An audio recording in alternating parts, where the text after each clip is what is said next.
distinguished guests, ladies and gentlemen, dear friends, good morning to you all. On behalf of the Wits Africa-China Reporting Project and the Chinese Embassy, let me welcome all of you to the second South Africa-China Dialogue 2018, in marking for the 20th anniversary of the diplomatic relationship between South Africa and China. Our theme today is 20 years of South Africa-China engagements, past, present, and future. My name is Anna Chen Ying, a former teacher, lecturer, banker, but always a researcher, scholar, and educator. I'm so honored to be here today and to be the program director.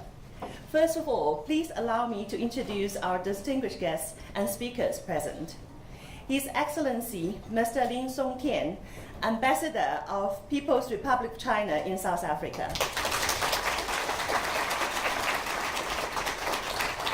Honorable Professor Adam Habib, Vice Chancellor and Principal of Wits University. Honorable Mr. David Mockenson. Is David here? Might be on the way, beating the traffic between Johannesburg and Pretoria. Anyway, we're going to introduce him just now. Honorable Dr. Philani Mtambu, Executive Director of Institute for Global Dialogue, UNISA. Welcome. Professor Liu Xinying, Executive Director and Head of the XTL-FTS Group at the Institute for Development of Energy for African Sustainability, UNISA. Dr. Cobus van Staden, Senior Researcher of South African Institute of International Affairs. Dr. David Maniaye, Co-Director of Confucius Institute of University of Johannesburg. Welcome, dear speakers. Also present here are diplomats from the Chinese Embassy in South Africa and representatives from the Chinese SOEs in South Africa, leaders, professionals, entrepreneurs from the Chinese community in South Africa, as well as professors, teachers, and students from Wits University. Welcome you all. I'm actually quite excited to see so many Chinese faces present here today, thanks to the support of the Chinese Embassy. Actually, this is the first time, having been working and serving Wits University in the last 20 years, it's my first time to see so many Chinese attendants today. Welcome you all. Let's put our hands together for your presence. Today, we not only have a packed venue, but also a full list of enlightening speakers with exciting topics. Before we move on to our program today, let me mention a few house rules.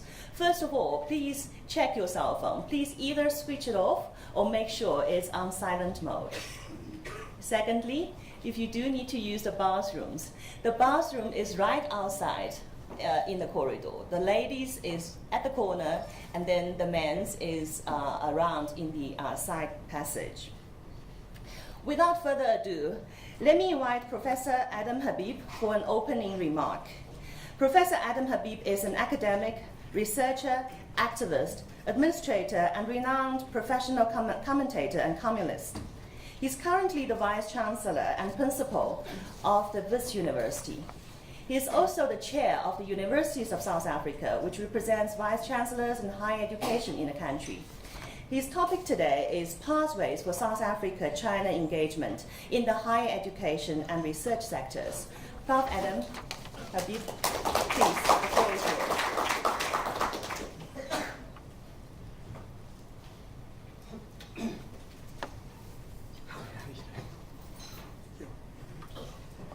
Colleagues, very much. Thank you very much, Ambassador. It's lovely having you here.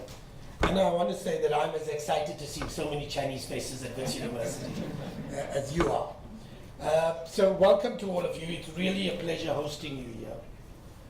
One of the reasons I'm so excited to see so many Chinese faces is because for too long, it seems to me, South African universities have built their relationships largely with institutions in the West.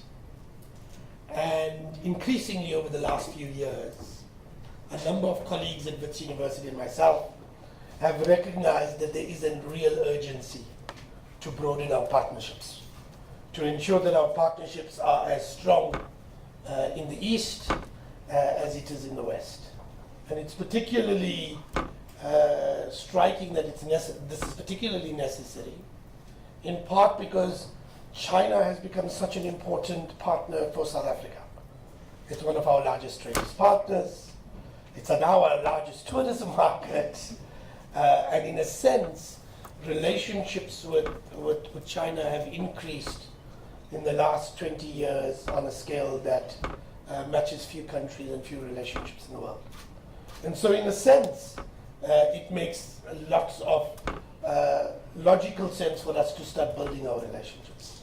A couple of years ago, which was a year ago, Mohammed, we did a series of visits in Shanghai and Beijing, and we met all of the top 9 Chinese universities, effectively to explore the possibility of partnerships. And so this dialogue, if you like, is important for us. It's important for Wits University, but it's particularly important, I think, for South African higher education. And so I really want to welcome each one of you to the Senate room, where all of our major Senate debates actually take place. You are at Wits University, for those who don't know it. This is the place that was the alma mater of Nelson Mandela. It was the place where Robert Sobukwe taught. It produces most of the leadership of all of the political parties. The ANC, large numbers came to Wits University. Helen Ziller used to be here. Musi Maimane used to be here. 3/4 of the EFF leadership is here, have been here, and are still here. And so we produce quite a number of the political leadership. But we also produce quite a significant number of the economic leadership. Some 60% of CEOs in the Johannesburg Stock Exchange are graduates of Wits at one point or the other.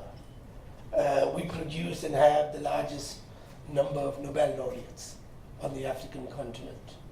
We produce some of the most substantive journalists and social commentators in our society.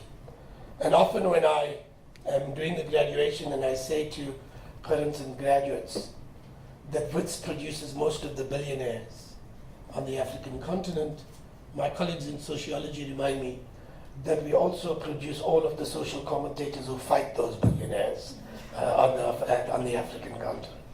So if you like, it's a very special institution, in part because it's located at the very heart of the economic hinterland.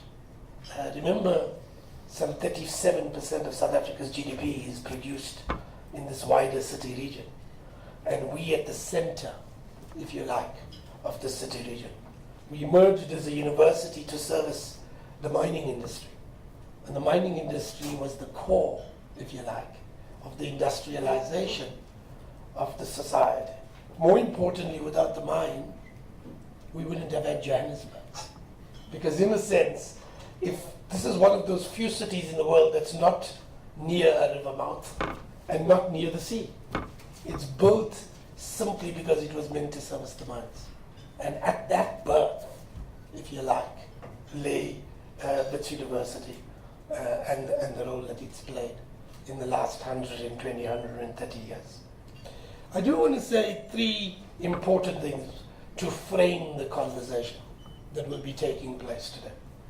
The first is at the level of higher education. Many of the challenges of our world are transnational. Whether you look at climate change, whether you look at renewable energy, whether you look at nativist identities, whether you look at inequality, whether you look at terrorism, all of these are transnational challenges.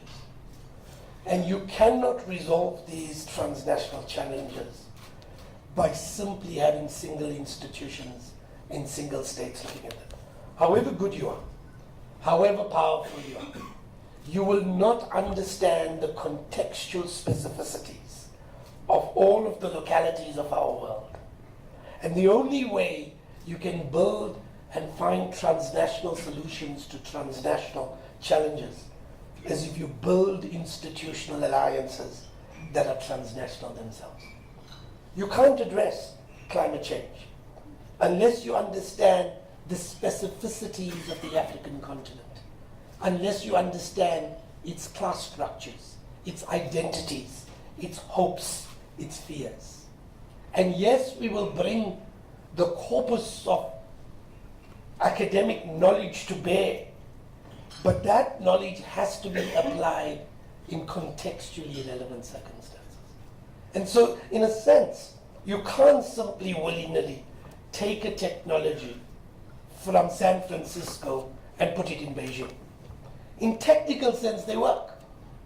But if you want to understand and make it work optimally, you have to understand the very class structure, the very number of people, the way patterns of traffic flow in Beijing, to understand the contextual specificities. And if you don't understand that, you can't understand, you don't allow the technology. And as much as you can't take it willy-nilly from San Francisco and not apply it to Beijing, similarly, you can't take it and apply it willy-nilly to Nairobi or Johannesburg or Addis Ababa, etc. And so in a sense, we need transnational teams that not only innovate the kinds of technologies, but think through their application in contextual specificities. And so it's important that we build transnational relationships. And it's important that those transnational relationships happen at higher education level. Now, I've argued for the last period of time that our international partnerships have largely been unequal. In the last 40 years, we've had more international partnerships than at any other time in our history. And yet, at the same time, we've had the fastest brain drain from the African continent. And that's because our partnerships, our internationalization is focused at individuals. And yes, they transform individual circumstances, but they weaken institutions. So let me give you an example. When institutions from Europe or the United States or anywhere else in the world come to us, and they say, can you give us your best scholars so that we can take them for masters and PhDs? What you're doing is by taking them to those institutions and taking them for 3 or 4 years, what you do is you erode the very institutions that exist on the continent. People fall in love, they fall out of love, life happens, and they don't come back. And when they don't come back, you weaken the very institutions here. Now, I think the international experience is important. I think having the global connections is important. I think building a human community is important. But we can do it in an innovative way. Instead of taking our best scholars and going away, why not think about split-site scholarships? Why not say, you spend 1 year there, you spend 1 year here. You're rooted here, you get the international and networking experience there, but you can come back to the very institutions that you know. In this way, you both build institutions, but you also create the global human networks and solidarity. And I'm saying that to the European institutions, I'm saying that to the American institutions, and I'm saying that to our Chinese partners, that we need to start thinking about an equitable internationalization, where we build partnerships, and we can think that, we can think similarly of joint appointments, we can think about joint degrees, we can think about, in a world of technology, even joint teaching. So we need to build an internationalization, but it's an internationalization that builds institutions and builds, if you like, a community of nations. So that's the first thing. And then the second two I want to put, because I think they're important to this talk. The second is, I was just speaking to Ambassador Lynn outside, and we were saying, South Africa is at a very, very important moment. I had a conversation with a number of investors in London 3 weeks ago. And I said to them, think about this moment you're in. We've come through some very, very difficult challenges. You're seeing some of this play out in the state capture reforms. You saw some of the scathing forms of corruption that have taken place, and we need to be firm and take action against them. The collapse, near collapse of our state-owned enterprises because of incompetence as much as of corruption. But we're at that moment where we have brought a new leadership to the fore. And it's a moment of hope. And it's a moment of possibilities. And in this context, the challenge for companies is you can get in when the economy is already thriving and the prices are up, or you get in at the point of the turnaround. And if you're an astute businessman, the trick is to get it at the point of the turnaround, not when the turnaround has already happened, because then you're you've entered the race too late.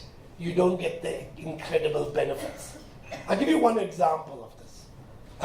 An example of an institution in South Africa, which was NASPERS. NASPERS enters a partnership with Tencent. Today, its share of Tencent is worth more than the whole of NASPERS is. And why?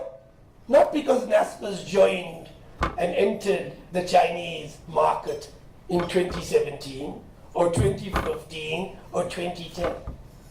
It did it in the 1990s, at the point when that market was beginning to turn. And so in a sense, when you're thinking as a company, as somebody who's making decisions, understand that the entrance to a market is at the point of the turn, as opposed to when the acceleration has happened. And I posed that to investors in London 3 weeks ago, and I posed it to many of the people that will be sitting here today. And then the final thing I want to say is, yesterday I gave a lecture in Durko some weeks ago, and I raised an issue.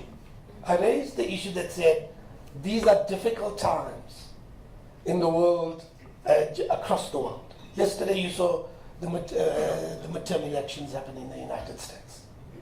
And what we're seeing in the world is the rise of nativist ideologies and the rise of proto-fascist movements. They're happening across the world. We've seen examples of it in North America. We've seen examples of it in Europe. We've seen examples of it have huge consequences in the election of Donald Trump, in the formulation of Brexit. This is a moment of great threat, but it is also a moment of great opportunity, because alliances have been ruffled in a manner that haven't been done for 60, 70 years. If you understand the relationship between Western Europe and the United States is more fractious today than at any other time in 70 years. And if you're really interested in an inclusive society, then actually an inclusive society, at least in the developing world, has never been built in a world where there's been a single superpower. It's always been built where power is contested in the global arena. And as alliances fracture, this is a moment of opportunity for new alliances to be constructed. And it's an opportunity for new alliances to be constructed in a manner that puts inclusive economics on the global agenda. And it seems to me that that's the moment of hope. But for us to do that, we need two things. Well, three things. We need a political leadership that understands this moment and is able to exploit it. In old Afrikaans language, ons must have a plan. We must need a plan. Because if you don't have a plan, you can't use this opportunity. Second, you need, if you like, a bureaucracy, a diplomatic corps that is skilled, that is capable of taking that plan and implementing it coherently across the diversity of our interactions. And the third thing, you need alliances. And I cannot think of more important alliances to have in this global arena than one with China and with countries in the East. And so this is a great moment. It's a great moment of threat, but it's a huge moment of opportunity. But if we're going to use this opportunity, then we need to understand both the global context and the local. We need to have a plan, and we need to have alliances, both political and institutional, that is able to take this moment and capture it, so we build a better world for all of us. So again, I want to thank you for coming to Wits and for engaging in this, and I hope those remarks, if you like, frame a conversation about how to build a human solidarity and a better world for us all. Thank you very, very much. Thank you, Prof. Thank you, Prof, once again for your very informative and inspiring speech. Yes, we are at a very important moment globally, internationally, and locally. And in this moment, facing with new transnational challenges, international alliance is certainly a key solution. Thank you. And we are here actually today to discuss and exchange our ideas and to look for solutions facing this very difficult but important moment. Our keynote speaker today is Ambassador Lin. Having been serving the Chinese Ministry of Foreign Affairs for more than 30 years, Ambassador Lin is a good old friend of Africa. He's been the Chinese ambassador of a few African countries, including Zambia, Liberia, and Malawi. Since he came to South Africa last year, he's been actively talking to and working with the South African government, the media, and all walks of life in South Africa, introducing China to South Africa and bringing South Africa as well as Africa to China. Let's put our hands together to welcome our keynote speaker, His Excellency Ambassador Liu Songtian.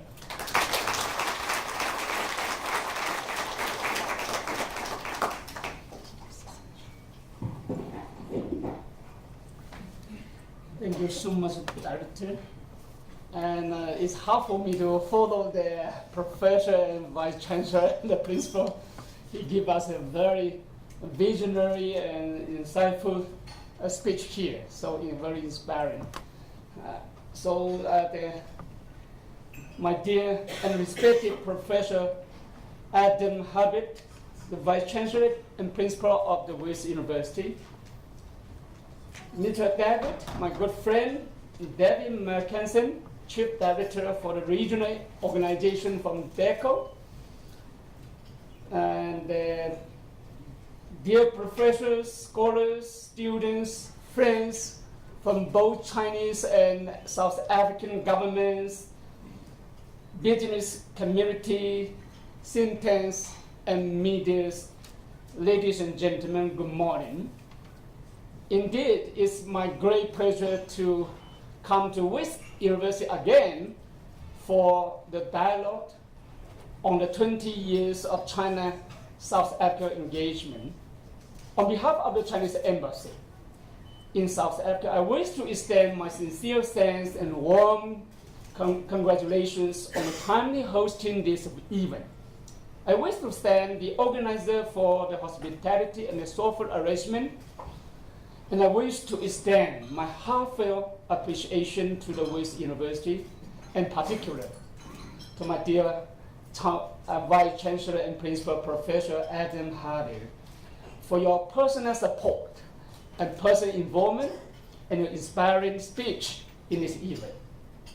This year marks the 20th anniversary of China-South Africa diplomatic relations.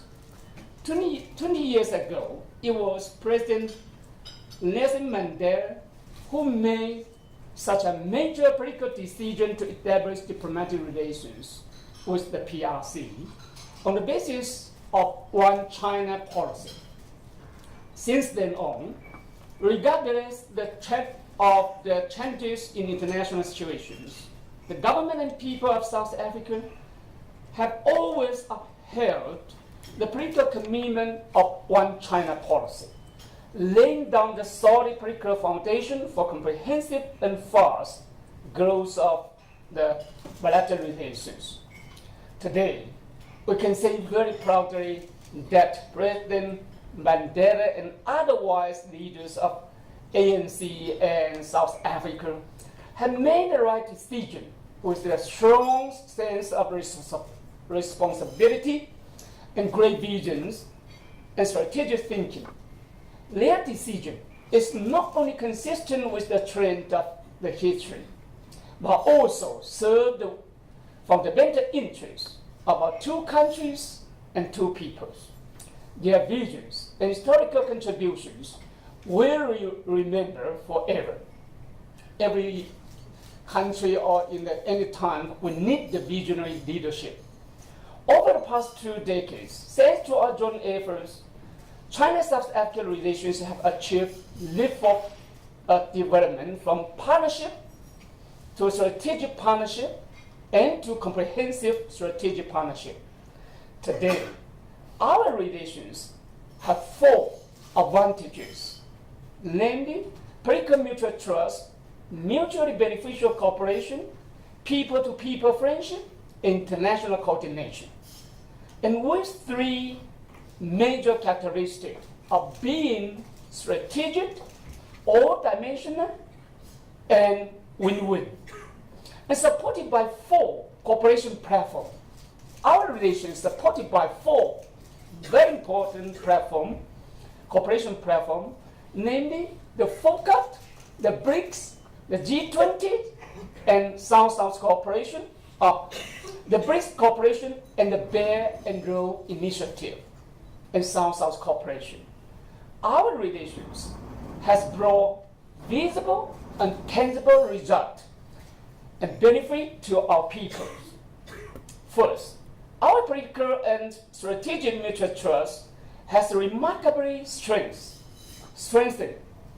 We have always approached our bilateral relations from strategic high and long-term perspective and view each other as a strategic pivot and priority in our diplomacy, and has always understood and supported each other as we pursue development paths suitable to our respective national conditions. South Africa is the only country in the world that His Excellency President Xi Jinping of China has paid 3-state visit to. In July, you can imagine, this is the only country in the world my president pays 3-state visit to. In July, President Xi Jinping paid his 3rd state visit to South Africa very successfully and attended the BRICS Global Summit. In September, His Excellency President Ramaphosa paid his 1st state visit to China within 40 days to exchange the state visit. And co-chair with President Xi Jinping the FOCAC Beijing Summit. Through such a frequent exchange of visits, our 2 countries have greatly strengthened political mutual trust, synergized development strategy, and sketched up a blueprint for our future relation. And that is the plan. Second, China has become South Africa's most reliable cooperation partner. Most reliable cooperation partner in your economic and social transformation. Today, China has already become South Africa's largest trading partners and the main source of foreign investment and tourists. China has for 9 years remained South Africa's largest trading partner. And South Africa has for 8 years in a row remained China's biggest trading partner in Africa. In 2017, our bilateral 2-way trade reached $39.17 billion, which accounts for 1/4 of China-Africa trade, represent an increase of 26-fold from the beginning of our diplomatic relations. Chinese business have invested over $25 billion in South Africa, an increase of over 100 times from the beginning in 1998, because at that time we have no money. creating over 400,000 local jobs, more than that, I'm sure. During President Xi Jinping's visit in July, both sides and the business from both sides signed a number of cooperation agreements worth of 17.7 billion US dollars. That's one visit. The business from both sides signed a lot of agreement worth of 14.7 billion. When His Excellency President Ramaphosa visited China in September, the two sides again signed multiple cooperation agreements. South Africa has gained access to China's huge and fast-growing market of over 1.3 billion population, and has become an important destination for Chinese investment and tourists. Third, people-to-people exchange between our two countries has set up a good example in the continent, in China-Africa relations, with a growing cooperation in education, culture, science and technology, health, youth, women, media and think tank. The mutual understanding and friendship between our two peoples continue to grow and deepen.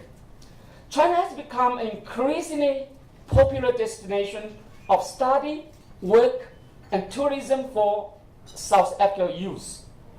Fourth, China and South Africa have maintained close cooperation in regional and international issues to firmly uphold our common interest and that of the whole developing world. As a major developing countries in emerging economies, both China and South Africa share the common interest and similar position on regional and global affairs.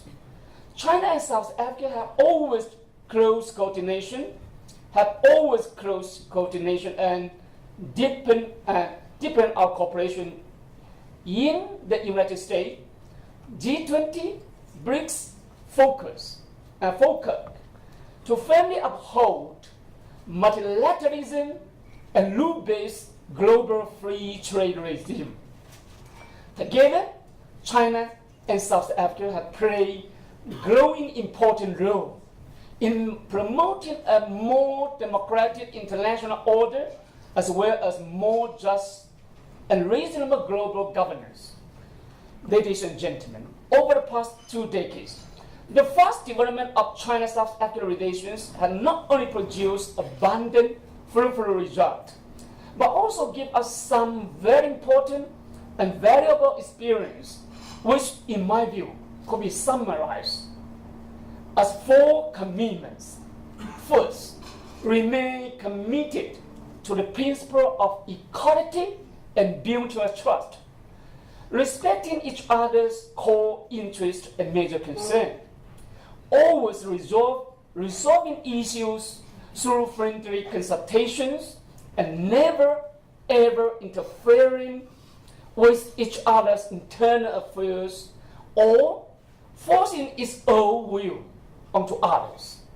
Second, remain committed to the purpose of the mutual benefit and win-win, promoting inclusive win-win and sustainable development, and never seeking China first or China only. Third, remain committed to the people-centered approach. Let everything we do should benefit the interests of both people and never seek to benefit only one party at the cost of the other. Fourth, remain committed to the principle of fairness and justice, jointly safeguarding the world peace and promoting common development, and never breaking the rules at one's own will or sacrificing the common interest of the humanity for one's selfish interest. In my views, these 4 commitments are the basic and fundamental principle to ensure the rapid and healthy development of China-South African relations, and shall become our common principle in promoting the new type of international relations and imbuing the community of a shared future for mankind. That is, for a better world. It is my strong belief that state-to-state relations must serve the fundamental interests of the two countries and two peoples. And this should be the only standard by which any country or any people to choose their best relations. Every country has the right to choose their partnership or relations, but we have to think what kind of relations serve the best the fundamental interests of our nation and beneficial to our people. Today, China and South Africa have become important political forces in promoting economic globalization, free trade, and more democratic international order and international governance regime. With membership in FOCA, BRIC, G20, and the United Nations, China and South Africa show the unique responsibility in promoting and safeguarding world peace and common prosperity and the common interests of developing countries and the emerging economies. Under the current circumstances of uncertainty, international politics, economics, and military affairs, and with the growing destabilizing factors, to strengthen China and South Africa's unity and cooperation has become even more important as it stands beyond bilateral context and gains strategic and global significance. Ladies and gentlemen, this year marks the 40th anniversary of China reform and opening up. Over the past 4 decades, China has achieved over 30 times of the GDP growth, and now has become the second largest economic, largest manufacturer, largest exporter of goods, and the holder of the biggest foreign exchange reserve, and the major source of global foreign investment and tourism, and the second largest consuming market in the world. In 15 years from now, China will expect to import 30 trillion US dollar of goods and 10 trillion of services from the world. China's contribution to the world economic growth now has remained about 30%, exceeding the contribution of all developed countries combined. The contribution to the world economic growth from China exceeded the contribution of all the developed countries put together, and make it the undisputed main engine for the world economic growth. Right now, the first China International Import-Expo is being held in Shanghai.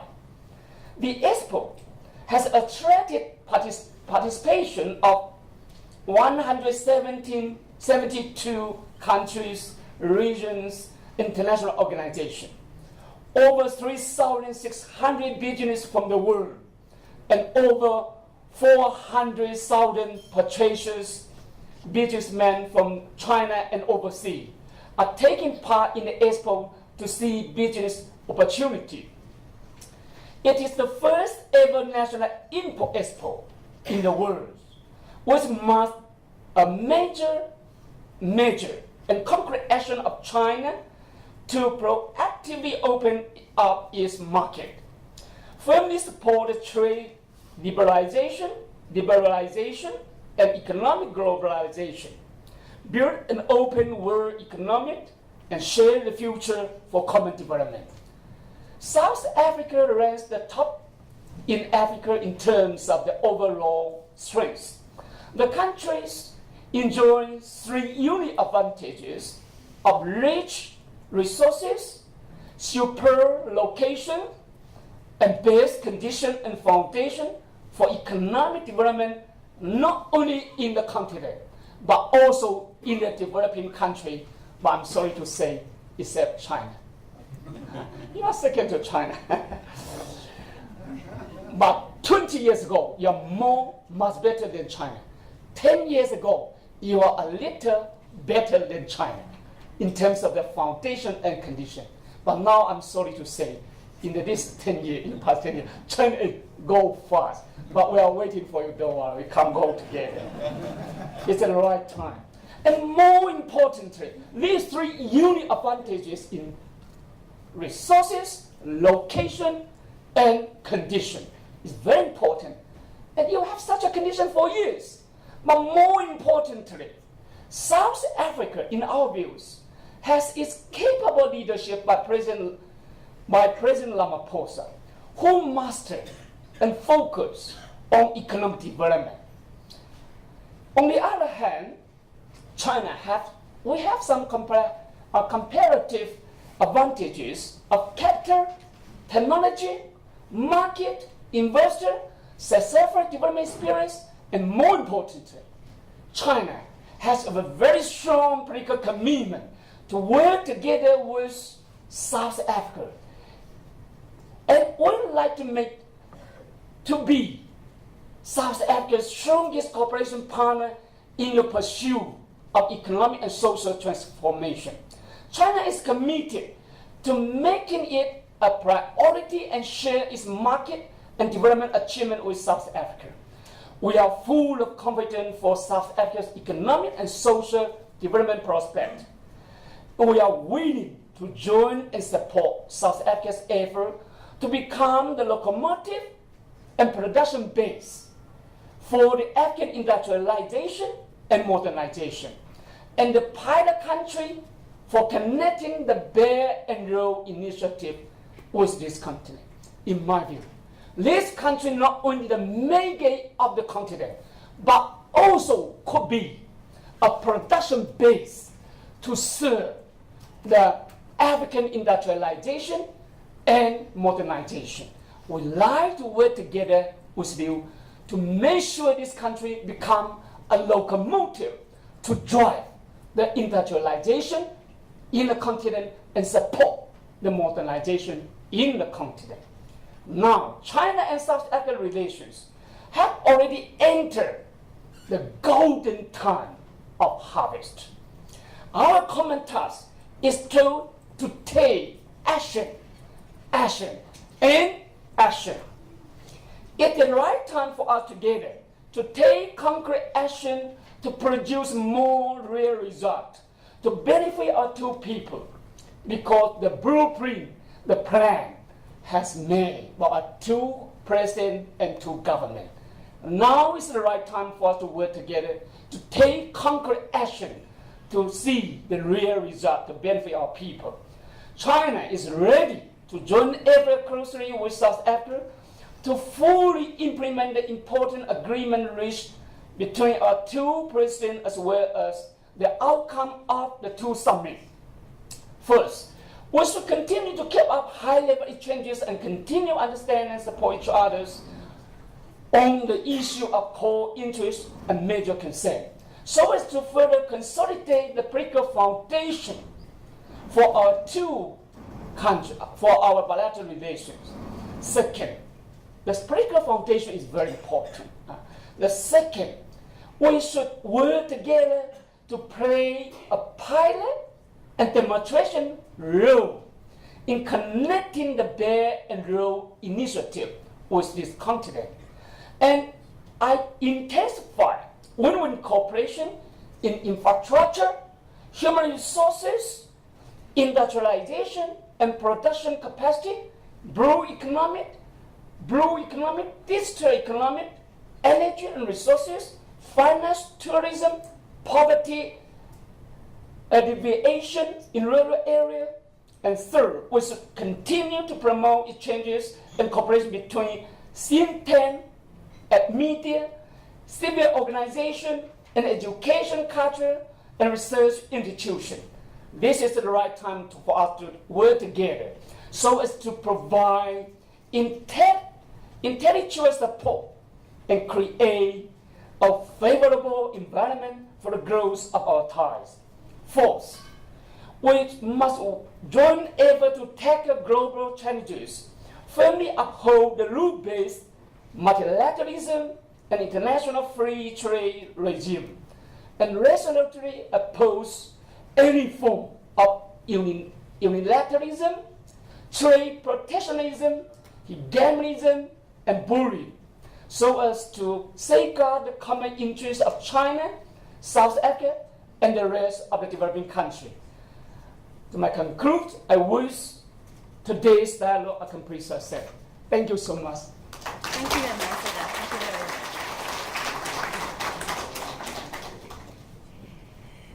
Thanks to Ambassador Lin, a very enthusiastic talk that brings our discussion to a high note already. I came to South Africa in 1997. Having been in South Africa for the last 21 odd years, I actually witnessed the partnership between South Africa and China. And it is, as the ambassador has mentioned, moved from strength to strength. And the very attendance of so many representatives from the Chinese community and from the Chinese SOEs today is showing our commitment to this friendship and partnership. Thank you, Ambassador, once again. Let me now welcome Mr. David Wilkinson. We actually welcomed you just now, but I know that you were trying to beat the traffic between Johannesburg and Pretoria. Thank you very much for coming. Mr. David Wilkinson is the Chief Director for Regional Organizations from the Department of International Relations and Cooperation. He is a Wits alumni, and he worked in South African Embassy in China as the Minister Plenipotentiary. Without further ado, let's welcome Mr. Wilkinson for his talk, Lessons from South Africa's Co-Chairmanship of FOCAC and Chairmanship of BRICS. Here you are. Thank you very much, Program Director Prof. Habib, His Excellency Ambassador Lin, and Dr. Mtembu. It's a pleasure to be back at my old alma mater. I spent many years roaming these halls and in fact failed accounting and maths and stats in the basement of this very building. But Prof, thank you very much. The university saw fit not to throw me out and gave me another chance to do international relations and African political studies. And at the risk of aging him, I'd like to pay tribute to Prof. Shelton. How are you? Prof. Shelton was one of my lecturers in international relations, and we've kept contact over the years. He used to come and visit me in Beijing and discuss matters about China, Africa, South Africa, China, along with other colleagues that specialize in the field. So it's wonderful to see you, Prof, and other friends and friendly faces, especially back in, as I say, my old alma mater. Also, Ambassador Lin is an old friend, personal friend, and he's exactly the right person for such a debate. When we were negotiating the outcome documents for the 2015 BRICS Summit, FOCAC Summit in South Africa, Ambassador Lin was in charge of FOCAC in China. So he was the chief negotiator that we dealt with. And if there's anything positive you see in the 2015 outcomes, it's largely due to His Excellency. And I think the fact that China saw fit to put His Excellency in South Africa is indeed a tribute to the type of relationship that South Africa and China enjoy, because he is the Africa specialist in the Ministry of Foreign Affairs in China. So I think that in itself says what China thinks of this relationship. Just to begin, to emphasize something that His Excellency was saying, to say that although I'm speaking about FOCAC and BRICS, the multiplicity of channels and levels of the relationship is quite extraordinary comparative to other partners that we have. And we engage with China in many layers. Of course, there's the bilateral relationship, and as you said, Ambassador, there's the comprehensive strategic partnership agreement between us that started in 2010. That was emphasized by the 5 to 10 year strategic cooperation plan of 2014. And we've also put in other mechanisms such as the Binational Commission at Deputy President level, the Joint Working Group to facilitate project implementation at ministerial level, the Strategic Dialogue at Deputy Ministerial level. But most importantly, as you said, Excellency, it's unprecedented in the Chinese system that you have 3 state visits by a Chinese head of state to one country. And I think that says it all. as does the reciprocal visits that we pay to China. Now, apart from the bilateral relationship, we of course have been engaging very closely in the FOCAC relationship as co-chairs, and even before that, we used to work closely with China even though we weren't chairing. Within the BRICS partnership, there's a very close relationship. China, as the incoming chair in 2010, was responsible for South Africa joining BRICS. So in all the time that we've been in BRICS, there's been a close relationship between us and China. In IORA, the Indian Ocean Rim Association, China is a dialogue partner and a very active dialogue partner, having contributed to some of the objectives of the IORA. And just the other day, His Excellency announced a new financial tranche to support IORA objectives, including the Nelson Mandela Be the Legacy internship program that we'll be running with the IORA Secretariat in Mauritius. Then, of course, there's the relationship we have in the G20. And prior to every G20 meeting, there's a meeting of the BRICS leaders, as there will be in a couple of weeks' time in Argentina, for the BRICS leaders to have a common position as much as possible when it comes to the issues of the G20. There's also the relationship in the United Nations, and as we come again into the Security Council, I'm sure we'll work very closely with China. And China has supported us in the UN with such things as peacekeeping support, financial support for peacekeeping operations in Africa, as well as with the South-South Development Fund. And lastly, there was the relationship we had in terms of climate change and the basic configuration. And as you were saying, Excellency, there's a link up now through things like FOCAC and IORA to the Belt and Road Initiative and to the Asia Infrastructure Investment Bank. And we hope to work very closely with you. I was very glad to hear your remarks about how you see us playing a role in the linkages between Belt and Road and the African initiatives. So that's extremely encouraging. Turning now exclusively to BRICS to start.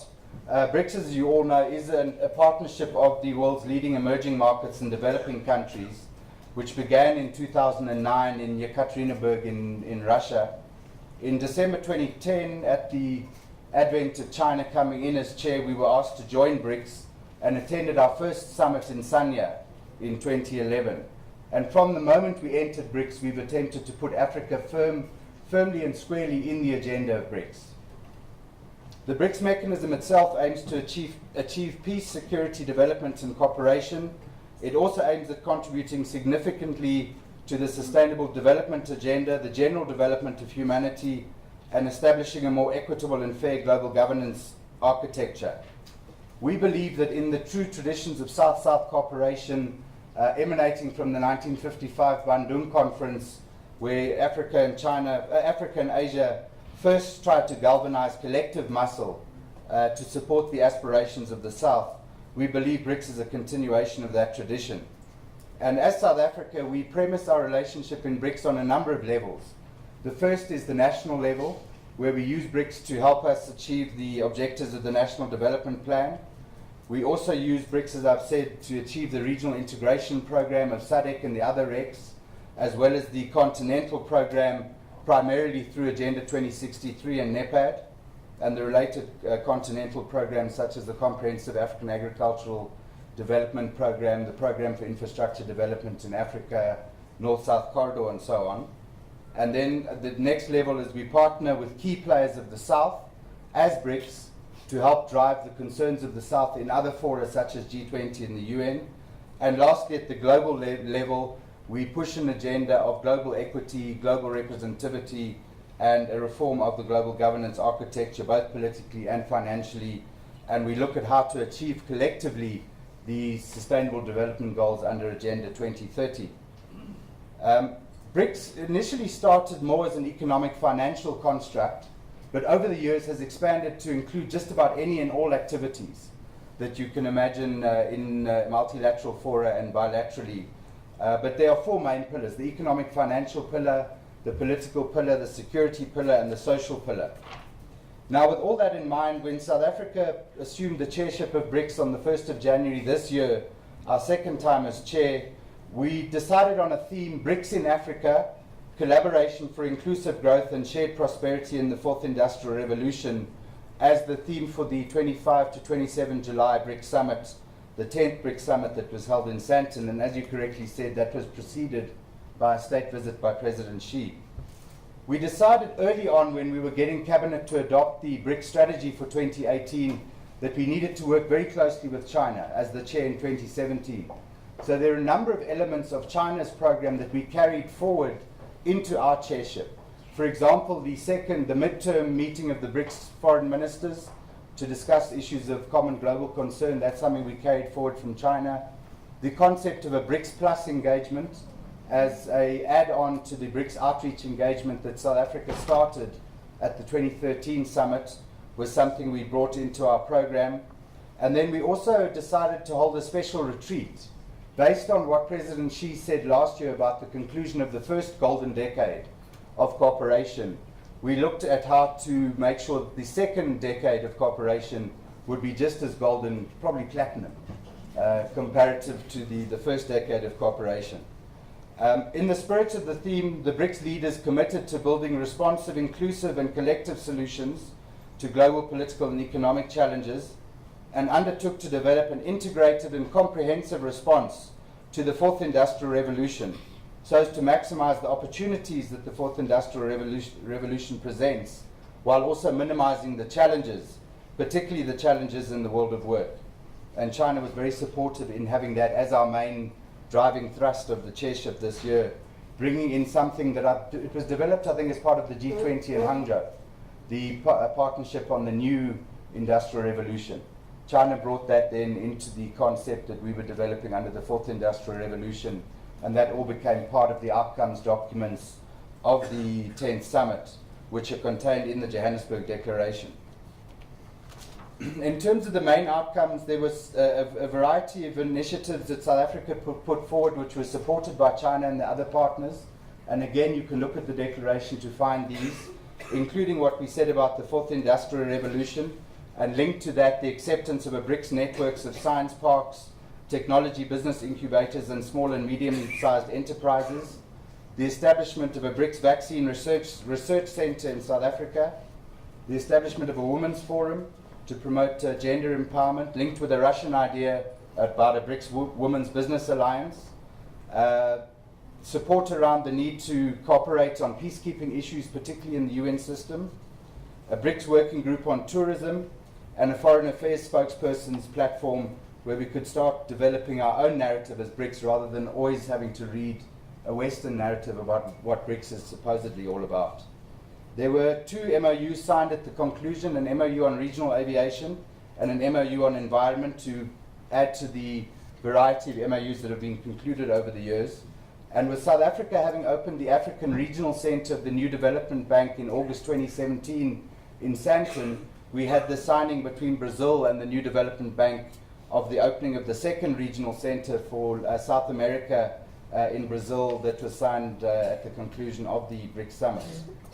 Now, as I've said, South Africa has primarily used BRICS both for its national purposes but also for the Africa focus. And as part of that, we've, in 2013 and this year, had a big focus on BRICS engagement with Africa. So we had another outreach this year where we invited all the elected leadership of Africa, including the chair of the African Union, the chair of NEPAD, the chair of the regional economic communities, to which we added all the leadership of SADC as our own regional economic community. To that, we added the Chinese concept of the BRICS Plus, and we invited the leaders of various formations of the South. Unfortunately, some of them weren't able to be with us, including the chairs of the G77 and NAS, but we did have the leaders of the current leader of the G20, CARICOM, and the Organization of the Islamic Conference.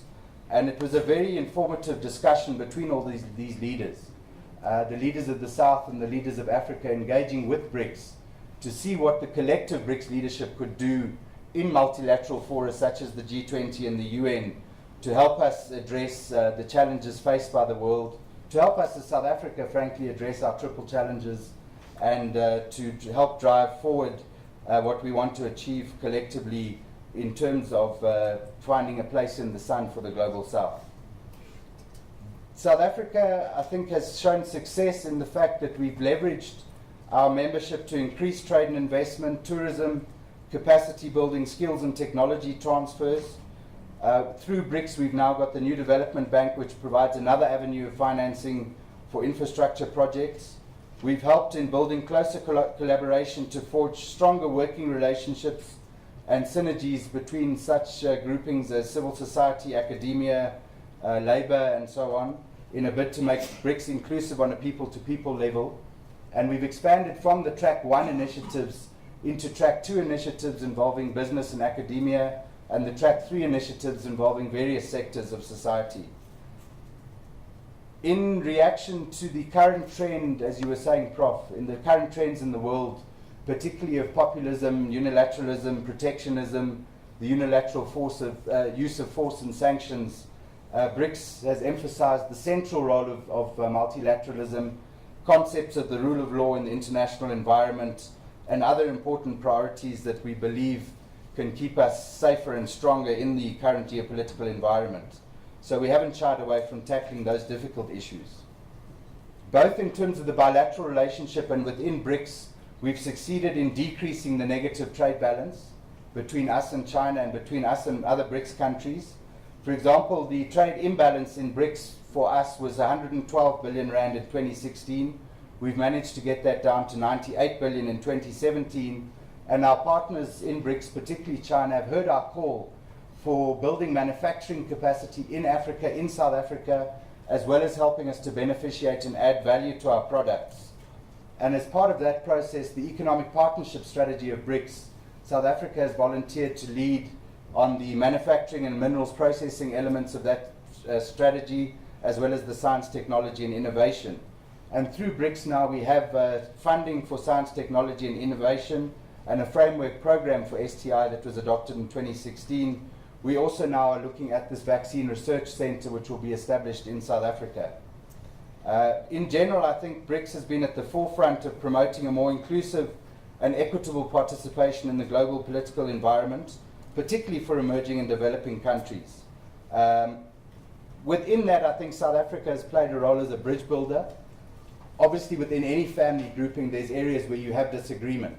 And South Africa has tried to build bridges to make sure that at the end of every BRICS summit, we come up with a document that reflects our common cause, our common concerns, and provides a way forward.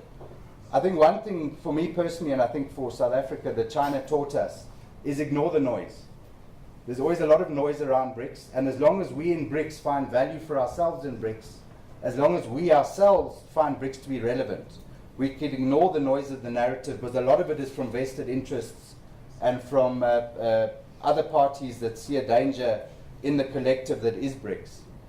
So that's one thing that I learned from China. Another thing that I think is a lesson from our chairing, particularly this year, is the amount of cooperation we've had from China, both in moving from 2017 to 2018, but in the Chinese support for all our initiatives that we put forward as the BRICS Summit outcomes. And generally, His Excellency, the Embassy, and the Chinese government have been very supportive of a number of events and initiatives that we've tried to hold during the year. Moving now to FOCAC, where we've been co-chairs since 2012 until recently.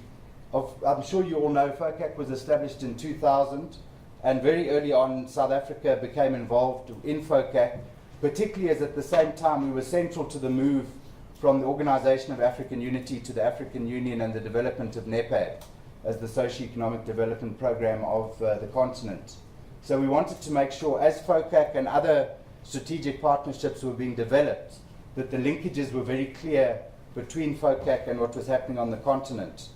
And that's one area where I think, as a lesson of FOCAC, the Chinese do listen.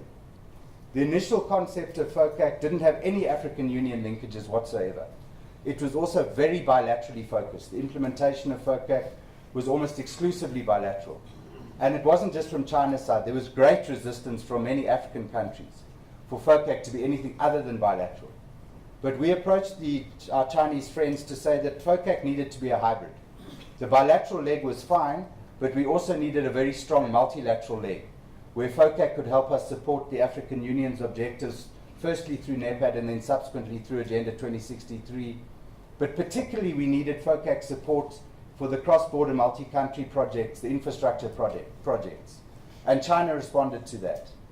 And we saw, I think from about 2014, 2015 onwards, Premier Li Keqiang's visit to Addis Ababa, there was a reaching out to the African Union, a signing of an MOU with the African Union, and an engagement between China and the NEPAD Secretariat and the African Union Commission and some of the REC secretariats to see how China and the FOCAC mechanism could be more involved in helping us build the infrastructure that was so essential in Africa.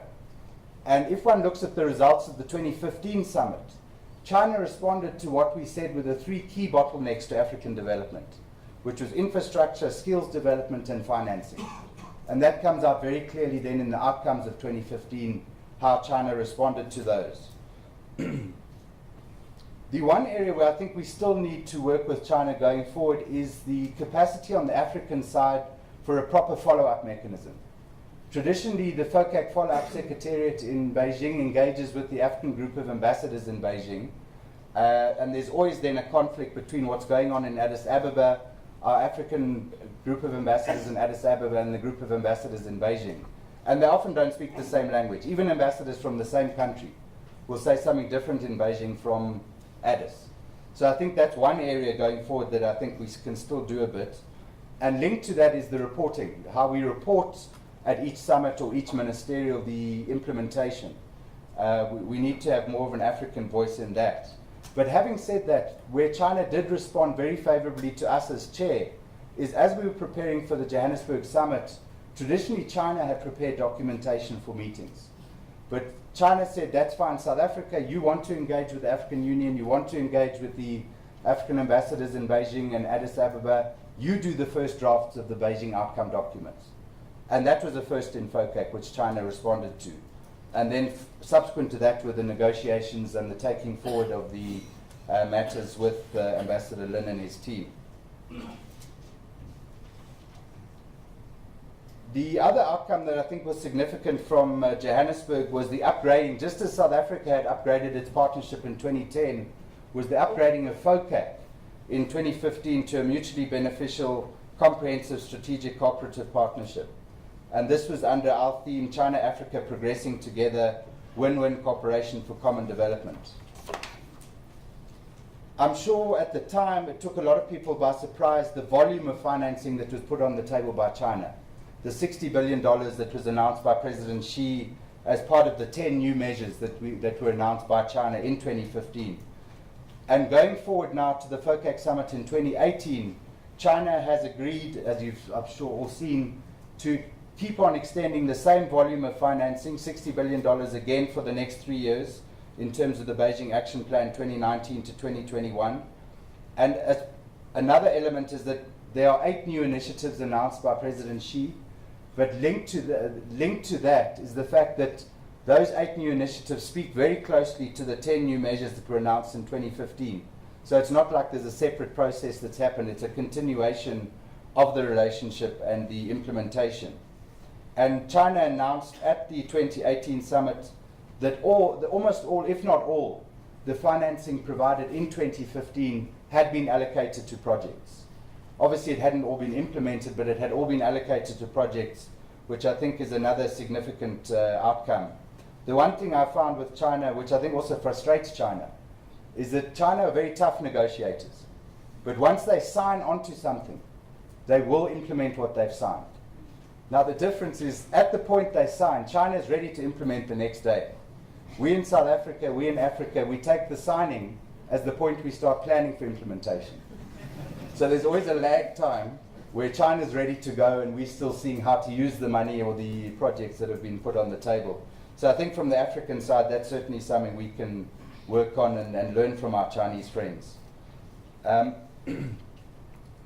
The other outcomes, apart from the 8 new measures, there were a number of institutions that were announced during the outcomes of the 2018 summit, all of which spoke again to the objectives and the priorities that Africa had put on the table, including something close to our hearts under Operation Pakisa, the Blue Economy, was the agreement around a cooperation center for ocean science and the blue economy.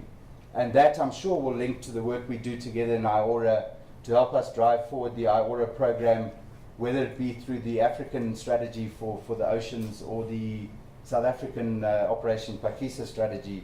We will get assistance there. But in all the priority areas, industrial promotion, infrastructure, connectivity, trade facilitation, capacity building, these are all areas that Africa put on the table that China has responded to. FOCAC traditionally had been a ministerial meeting. And I think another indication of the importance of FOCAC now is that it essentially has been upgraded to a summit level. The African side said in Beijing in 2018 that we need to regularize that, because initially the 2006 summit was a once-off, then there was the 2015 summit, and China graciously acceded to the request that the 2018 meeting also be a summit. So I think although it hasn't been a formal outcome of FOCAC, it may be that FOCAC has now developed to the summit level. One area where, from the African Union side, there's a push for greater involvement from the African Union. So we've appealed to our Chinese friends that they engage more directly and more consistently with the African Union Commission. I do understand China's concerns. When we started FOCAC, there couldn't possibly have been a relationship for the AU at the center of FOCAC, because there were a number of African countries that were not supporting the People's Republic of China. There's still one African country that does not support the People's Republic, and who is an AU member. There was also the question of Morocco and the Sahrawi Republic, Democratic Republic, where China has a very close relationship with Morocco, but does not have diplomatic relations with Saddam. So that was a problematic element that meant we couldn't have AU as the central coordinating element, as it is with TICAD and some of the other partnerships. But I don't think that's in any way inhibited or hindered the relationship and the fact that it's an Africa partnership. I'm sure somewhere down the line it will become an African Union-China partnership once we convince some of our friends to see the light, as it were. The other area that was highlighted was the need for alignment between financial institutions in Africa and China, and a better understanding of how to access financing. But again, on the African side, the problem we've always had is a viable project pipeline. There's a lot of projects on paper, but very few of them are bankable. So there's always been that gap between a project on paper and what is actually a bankable project that can be financed. And China again has responded to that. For example, within the BRICS New Development Bank, China has made funds available for a project preparation facility. And there's other areas where China has also contributed to project preparation to close that gap, where we can get more and more projects coming up the project pipeline that are ready for implementation and for financing. One other area where China responded, the China Africa Development Fund, initially was all about Chinese procurement, use of Chinese consultancies and so on, but China responded to the call to use, I think it's 50% now, that can be procurement in Africa and procurement of African services. So again, there was a response when Africa did make an appeal. As I said earlier, I think my main lesson working with China very closely over the years is that China does listen. They do believe in mutual win-win solutions. They do realize that it's in the long-term interests of China that we develop together, that it helps nobody if there's a complete imbalance in development and in the relationship between countries. So when China talks about engaging Africa and African countries as equals in a trusted relationship, what I found is they genuinely mean that. And when you as the African negotiating side put your red lines, China listens to that. Just one example in the bilateral relationship was when we were battling with the textiles and clothing. China responded to our call and had a moratorium or a quota on the textiles and clothing that could come into the South African market from China. And they also made money available that we could help upgrade our textiles and clothing sector. Unfortunately, what happened in the end result was that other countries like Bangladesh and Vietnam filled that gap. But the point I'm making is that when we came to China with a real problem, they responded to our call for assistance in that regard. And I found that same willingness to listen and to find solutions has pervaded all through our relationship in BRICS and in FOCAC.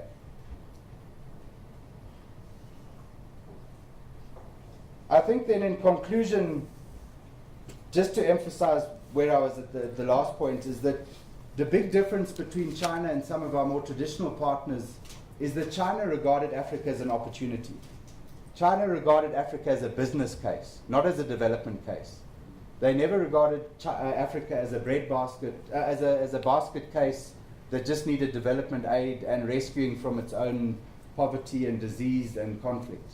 China approached Africa from day one as an equal, saying, we believe that there's things we can do together where we can both benefit together. And it's always been a relationship based on investment, based on trade, based on belief in each other's future prospects and opportunities.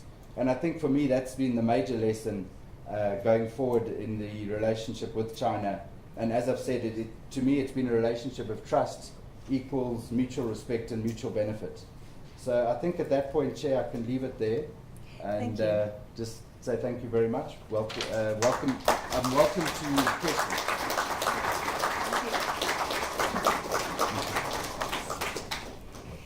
Thank you, Mr. Wilkinson. Your talk is a very comprehensive review of the partnership that China has with South Africa at the multilateral level in FOCAC and in BRICS. As a researcher in China and Africa, I'm so pleased to hear so many concrete programs and actions being implemented, as an outcome from FOCAC and BRICS. I know that we are pressed for time, but I really didn't want to stop our speakers, especially on a high note, on such informative talk. However, from our next speaker, if I may ask you to keep our time for 15 minutes so that we can still have sufficient time in our Q&A session for exchange and discussions of ideas. Our next speaker is Dr. Philani Mthembu. He is the Executive Director of the Institute for Global Dialogue of UNISA. Dr. Philani Mthembu is the Executive Director, as I mentioned. He has done a joint doctoral degree at a university in Germany, which I have problems to pronounce. But very importantly, it is a joint degree program with the China Renmin University, which I have no problem to pronounce. And he's done his field research in China at Renmin University, is that right? Yes. Yes. So welcome you to the stage. And if I may ask you, how long were you there for? I was there for about 7 months. So both in, at Renmin University and at Fudan University. Great. Yeah. Two of the most prestigious universities in China. Yes. The floor is yours. Thank you, colleagues, and I will assist you, Program Chair, in terms of keeping your time. I'm keeping a close eye on the time. So, firstly, let me just contextualize, where some of my inputs are coming from. So they come from, yes, work that has stemmed from the time of my PhD, where I looked at the rise of emerging powers as sources of development cooperation in Africa, doing a comparative analysis of China and India's development cooperation in Africa. And that research was then converted into a book then titled China and India's Development Cooperation in Africa, The Rise of Southern Powers. And there what I did is actually then basically collect about over 1,000 projects that China and India had been involved in within the African continent, trying to ascertain essentially what are the key characteristics of the countries within Africa where China was giving more development cooperation than others. So I think this was really that forms the basis of some of the input. And the reason I emphasize this is because often what one senses is that sometimes almost anybody can become a China expert based on an opinion that is not founded in research and in particular methodologies in actually analyzing how you arrive at certain findings. Right? And I give you an example. In the recent FOCAC summit, China pledges $60 billion over the next 3 years. And almost the next day, you get headlines, in very influential newspapers saying China pledges 60 billion in aid to Africa. Now, that is factually incorrect. Factually. It's not about whether somebody believes or does not believe that, but it is factually incorrect. Because what you are failing to do is to break down that 60 billion, what it actually composes of. Now, probably about 15 billion of that 60 billion was actually in low interest loans and concessional finance. You have in that 60 billion items such as export credits, buyer's credits, you have, funds, for businesses and so on and so forth. But if you're failing to analyze what actually it composes of, then you are doing a disservice to actually understanding China's engagement with the African continent. And I think within the academy we've been very lazy in terms of, so I'll give you an example. We look at aid, from traditional donors in Europe and so forth.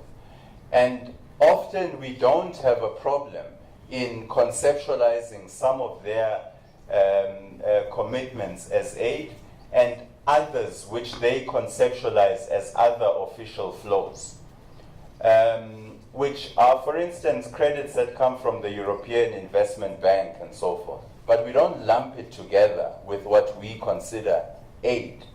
And yet, when it comes to China, what we've often tended to do is to say that all of what China maybe provides is aid, but that perpetuates the kind of aid narrative that is actually not the reality, of China-Africa relations. Now, my talk is essentially on African agency in that. And often what you will find in the narrative is that because the assumption is often that African countries are passive bystanders of any international partnerships, then you'll find that permeating also into the relationship we have with China. And therefore, much of the narrative we might say that China, the new neo-colonial power in Africa, as though African countries are simply sitting bystanders, in global politics and have no actual agency in determining their own fates.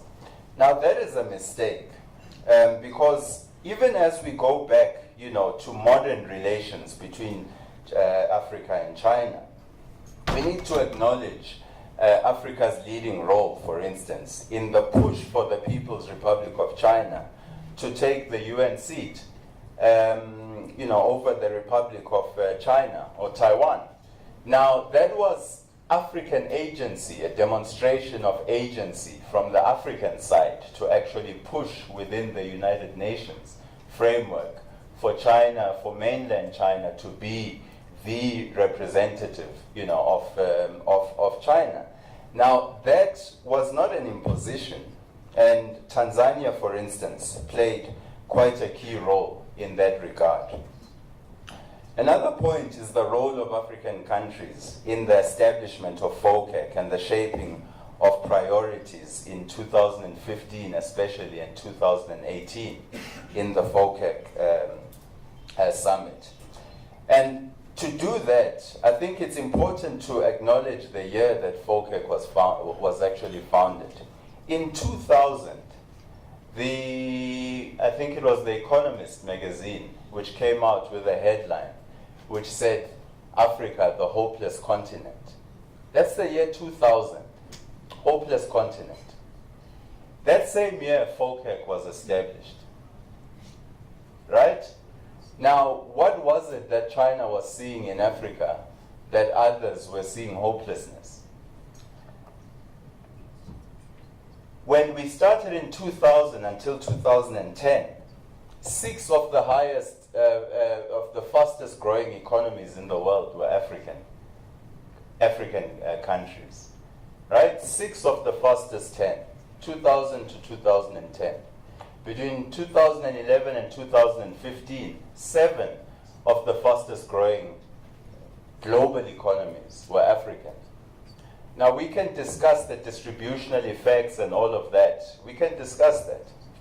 But the point of the matter is that from the year 2000 to 2015 at least 6 and 7 of the fastest growing economies were actually African. Now, this was not because of some imposition from the outside. It's because African countries understood that they needed to actually undergo certain changes within their own countries because they are dealing with challenges, socio-economic challenges, and pressures from their own people to get governance issues right. And some of those countries were doing exactly that. Some of them were not. But some countries were essentially doing that to such an extent that you started having an Africa Rising narrative that started to permeate in the global discourse. Now, what that does is it attracts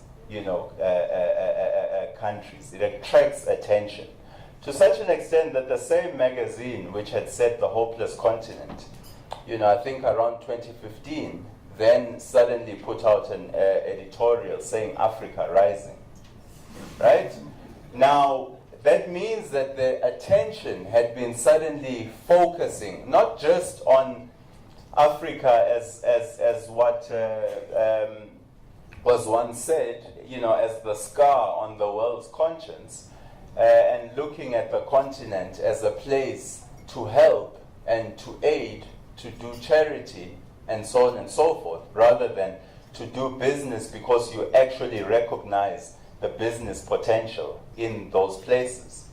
Now that's a key point about African agency, is that it is because of the African agency that China actually noticed the opportunities within the continent. When China engages in Africa, it's not because they are like some exceptional country with a good heart and is wanting to just give. No, when China says win-win, they mean that. So they're there to win, but they are also saying, what do you want to win? And I think when you look at that, then the onus is on the country itself, right? To draw what are the key issues that it wants to achieve in its engagement with China. And I think that's what we need to be particularly focusing on. China has been central to some of African countries' aims at diversifying their global partnerships. We often talk about China as though China is the sole actor on the African continent, not actually realizing how influential countries from the West continue to be in the African political economy. So you take a country like South Africa, where 70% and more of foreign direct investment actually comes from countries in the European Union. It's obvious that such a country would want to diversify its partnerships. And especially at a global context where everyone is diversifying their partnerships. So you might, if you're listening to other actors, you might hear people sending warning bells about engaging with China. Yet those very countries, their most important trading partner is China.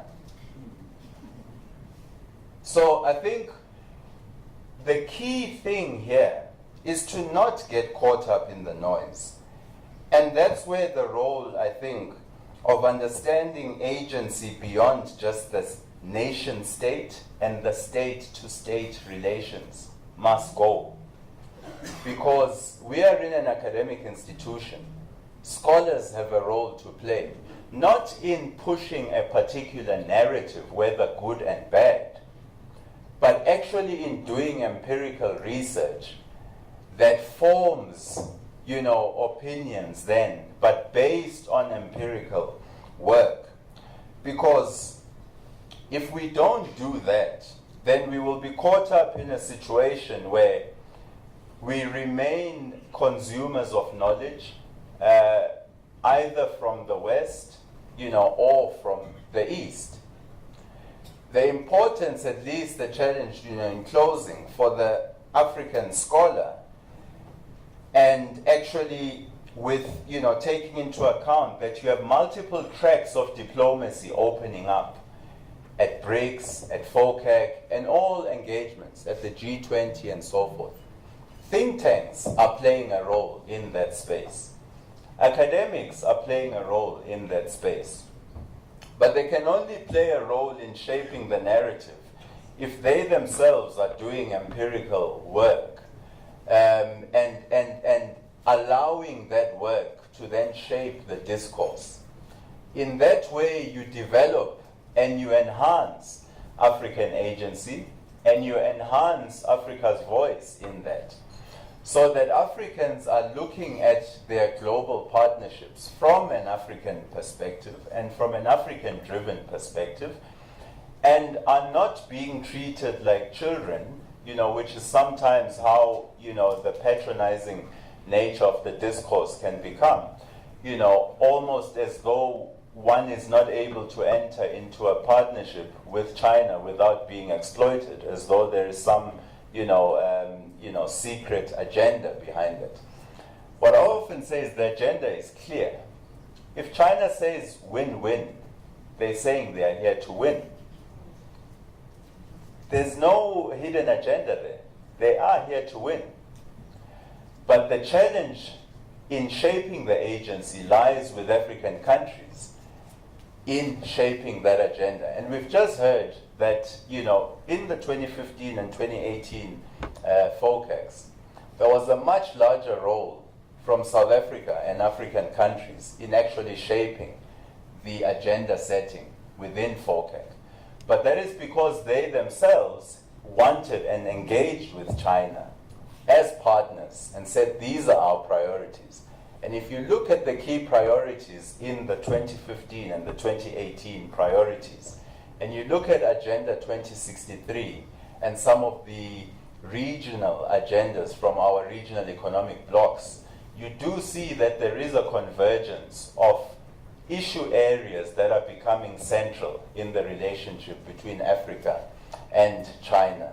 And those are being shaped from the African continent. Our task is now as scholars to continue to focus on those things, do empirical work, and understand whether we are continuing to shape those partnerships so that we are finding those bankable projects that have a broader benefit for the rest of society.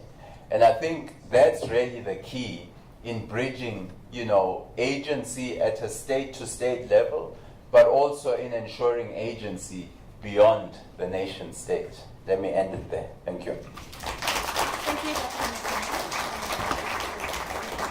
Sure. Thanks, Doctor. Thank you for your talk and your empirical research that brought us to see that we should not be caught up in the noises. There is no hidden agenda. Let's cooperate. Let's diversify our partnership. Dear audience, dear guests, I know that you might be stressed for a bathroom visit or some tea, but may I please ask all of you to stay another 15 minutes instead of 20 minutes to stay here, as it is not easy to get all these very high-profile speakers for our agenda today. So if we may continue with the question and answers session, if I may ask His Excellency Ambassador Lin and Director Mr. David Morganson to come to the stage so that you can face the audience, and then we are more real in the dialogue situation. And given the pressure of time, if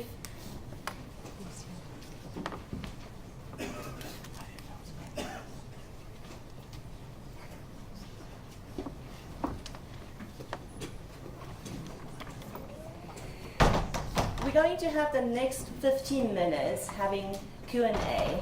And in front of all of you, you have a speaker. So if you would like to ask a question, just kindly raise your hand and press your button on the microphone. Then you will be heard by all of us. But we are only going to be allowing 4 questions. We had 4 speakers. Unfortunately, Prof. Habib had to excuse himself for his other commitments. So instead of 4 speakers, we have now 3 speakers, but we will still allow 4 questions for this session. So now the floor is to you all.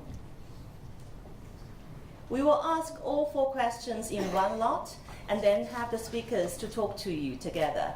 So by raising your hand, and I will acknowledge your speaking right, please first tell us who you are, your name and your organization, and then use 2 very brief sentences to either say your comment or deliver your question. Yes, we've got one there. Thank you. It's Muloi from Wits Business School. I would like to check with Dr. Mtembu.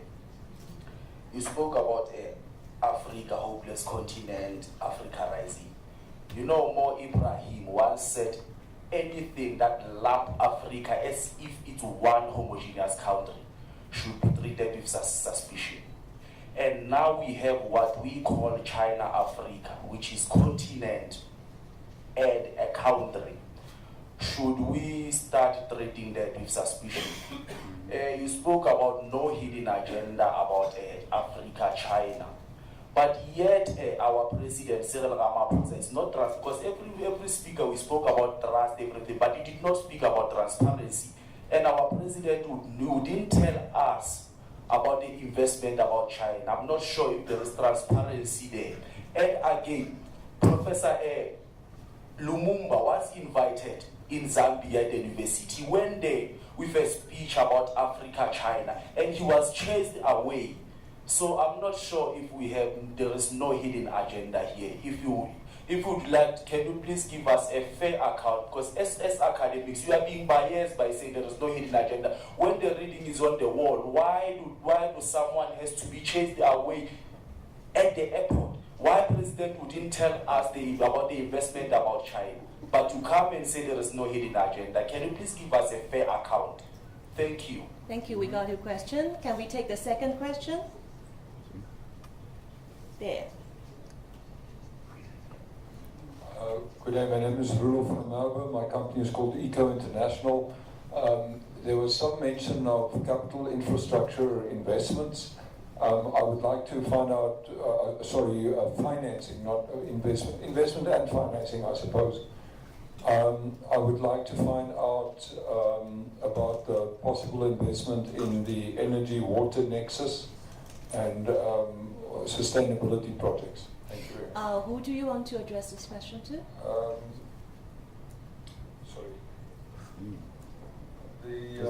The gentleman, Mr. David Malcolmson. Yes. Malcolmson. Sure. Thank you. I see another lady raised her hand just now here. Excuse me, you have a question to ask? Okay, there you are. Yes, first you and then the gentleman behind you. So we have 4 questions then. The technician just reminded me of telling you not to speak too close to the microphone, please. Yeah, keep a distance. Yes, yeah, you. Thank you very much. Li Zhihuang. I come from Beijing Foreign Studies University, but now I'm studying EC Zulu in Wits University. So my question goes to Mr. David Malcolmson, because I listened to your experience in working together with China on the FOCAC and also on the BRICS multilateral platform. So I'm very curious about the action plan of the 2019 to 2021.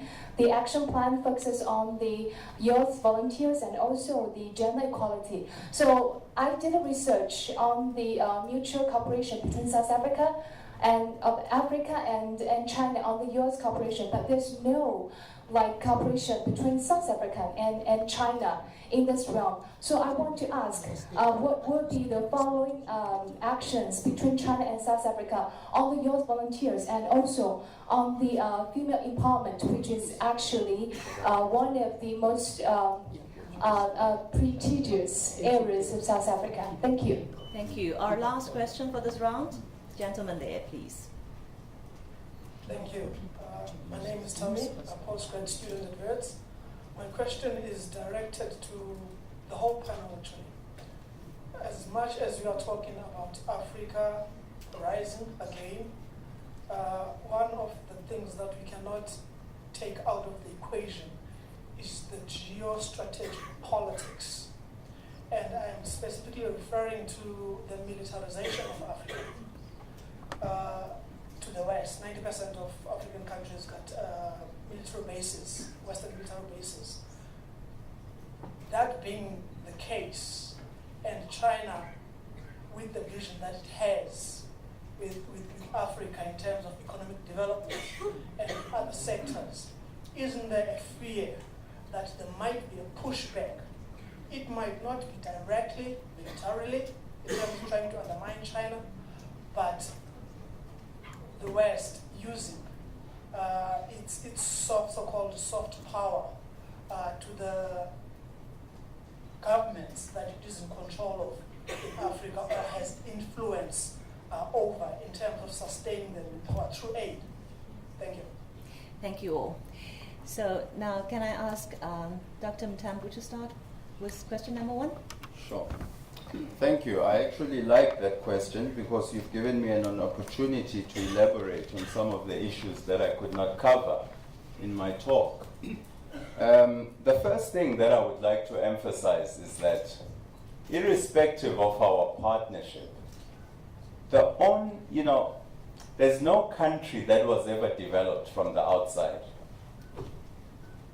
I cannot list a single country that was developed from outside, right? So why do we expect China to develop Africa? Why do we, in the same way that we do not expect the US to develop Africa? The people who take the prime responsibility to develop their countries are the leaders of Africa and the societies that they actually come from. Now, often what I'm hearing, you mentioned homogeneity of relations and so forth. While FOCAC is a single country with a continent, and there are talks within the African Union, so for instance, under the Kagame reforms, they actually address these issues of the one and the many, and on how Africa should actually structure its engagements with not just China, but also with external partners. Now, the reality is that you're not going to get rid of, if a country is having a summit with African countries, the reality is that what has happened in 2015 and 2018 of saying we want to introduce a stronger role for the African Union is to exactly address issues of alignment, so that the partnership is not just based on, the one and the many on a bilateral level, but that you also have some level of coordination from African countries in terms of how they are engaging with China. Now, because the relationship is actually largely bilateral within the FOCAC, and actually the basis of it was bilateral, tells you that you are not dealing with a partner which maybe looks at the continent as one. The reality is that the African continent is one of the most diverse continents in the world. You've got over 2,000 languages and cultures. You've got the reality that even in terms of geographic size, you can basically fit, Western Europe, you fit China, you fit India, you fit the United States, you fit Australia, Japan. It's a huge continent. There is no country that can engage with Africa as though Africa is just some homogeneous entity, as though Africa is a country. Africa is not a country. And that is why the key driver of the partnership was largely bilateral. Mm-hmm.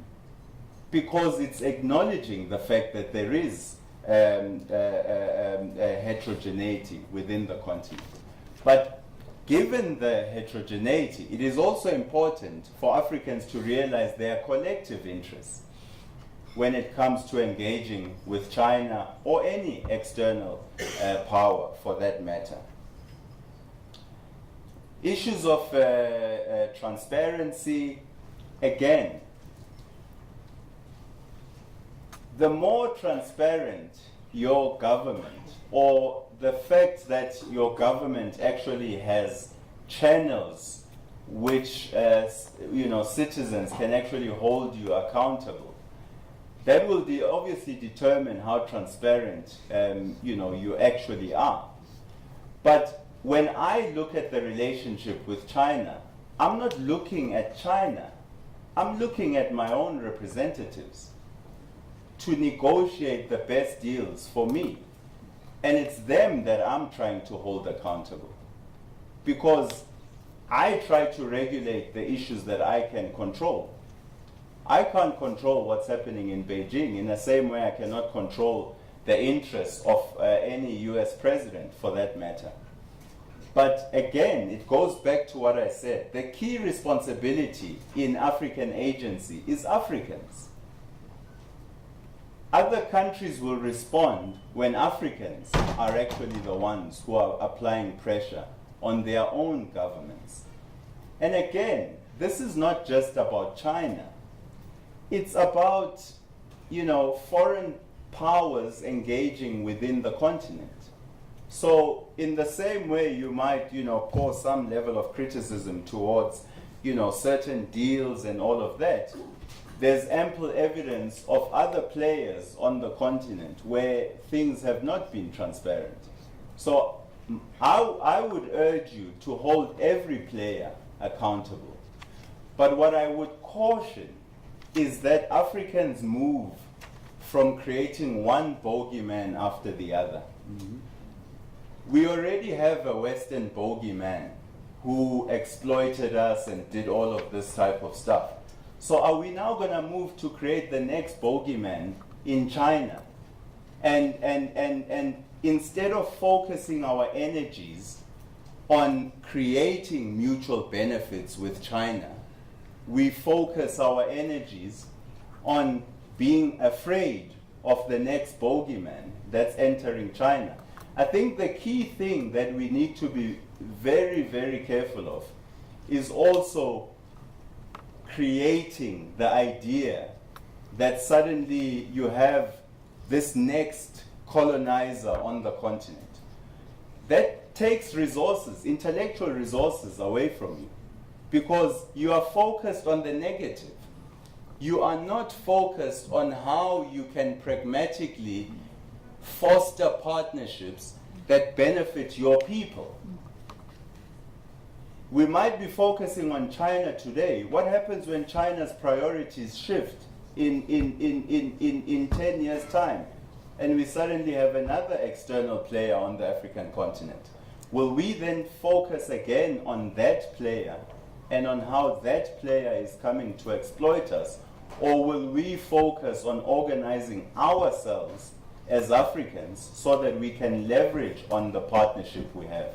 And I think that's where we need to be focusing our energies more. Because I think if we do that and we engage in any partnership from a level of negativity, and I mean the same with any other partner, not just with China, when we're engaging with the Europeans, how can we ensure the deals we make with the Europeans benefit us as Africans, right? Despite the fact that Europe exploited Africa for centuries upon centuries, how can we look at the relationship with Europe? How can we look at the relationship with the US, even under a Trump presidency, and say, how can we benefit from Donald Trump's agenda? How can we understand the difficulties where we are put at a disadvantage, but also what are the opportunities to engage? And I think if we engage in our partnerships from that, which is not to say you will not always have critical civil society voices. Fortunately in our country we do, and we have the space for critical voices. including in your BRICS summits, in your FOPEC summits, and so forth. And that's important because it holds people to account. But the focus must not be in taking away your agency and expecting an external player to develop you, because that's never going to happen. The emphasis needs to always be on what Africans are doing to leverage their own resources to maximize the agency. I'm not too informed. I mean, I know I saw the headlines on, Prof. Lumumba and all of that. I saw the headlines and all of that. But, I cannot, what I explained to you would just be an opinion. So it would be no different to somebody that you just meet outside and you discuss it. What I was presenting you is stuff that's based on research that I've been undergoing for the last couple of years. So, I could comment on it but that would just be an opinion. I don't have enough facts actually to understand why Professor Lumumba actually didn't go in and so on and so forth. But even when in some of the speeches that I hear from Prof. Lumumba, I hear Prof. Lumumba saying, take care of your own house as Africans. Take care of your house, and once you take care of your house, you can benefit, from the relationships. And that's what I'm saying, today. Thank you. Thank you, Dr. Mtambu. Thank you. As you know, as I was the counselor in Zambia, and I was the DZ for the African Affairs Department in the Ministry of Foreign Affairs. So I know Zambia very well. When we look at the media, no one will come to South Africa for the investment. Am I right? Every day fighting, scamming, corruption, killing, who will come to the country? But that's not when I talk. I said, we are confident, we are full of confidence of this country. And I can identify, you have 3 unique advantages you have. Not only this fact, the advantage I got, I never get this fact from the media. That means that when I open every day, it's killing, fighting, corruption. But when you go to Zambia, the Western people give them some money. Of course, you got the news, but I was there. Now I hope my friend, the scholar here, the friend here, I will pay you to just go to Zambia to have a look. I'm very proud of that. I was served as a counselor in the year from 1999 to 2003. But now when I go back to the capital of their country, I'm proud. They have a lot of shopping mall. They have a lot of highway. They have a lot of infrastructure. The communication is there. The cell phone everybody hold in their hand. And they have several industry parks. All those things developed by China, financed by China, invested by the Chinese private sector. So I'm proud now we go to, the copper mine. Don't forget.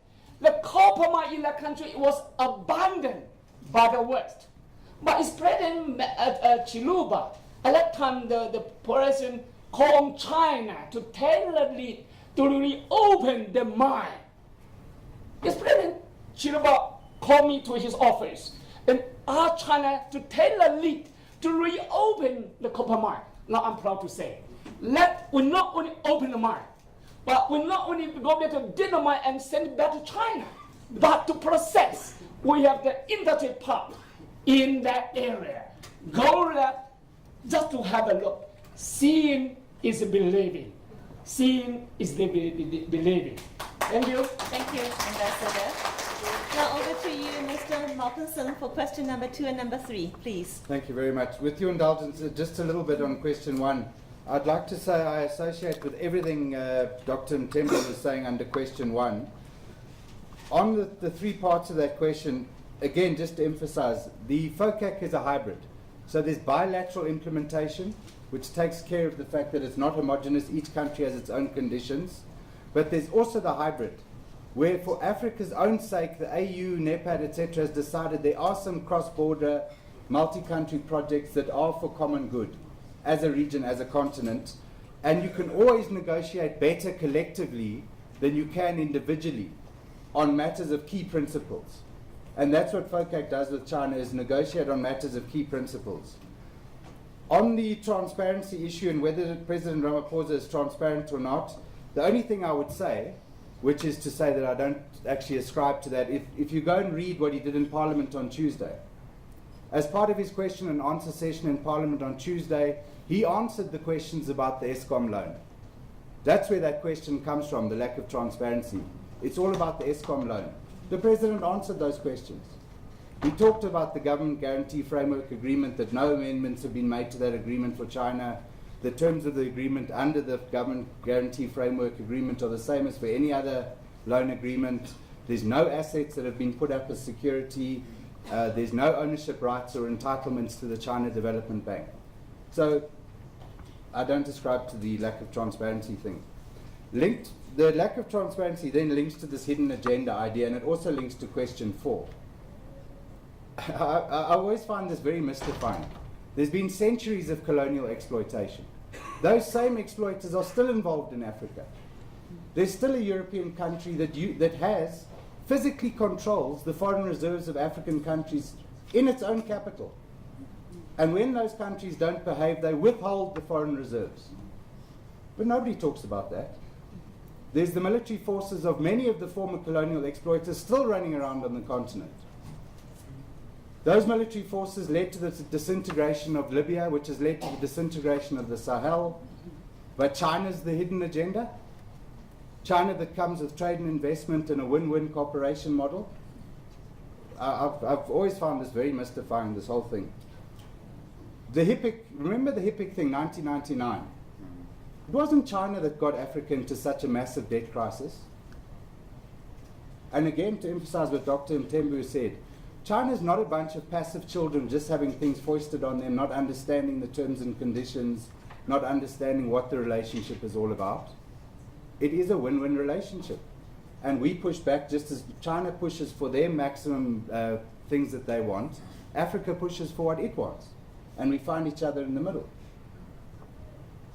In terms of the question around the financing of renewable energy, of sustainable development, those are clearly part and parcel of all of the relationships I talked about. You find it in FOCAC, you find it in BRICS.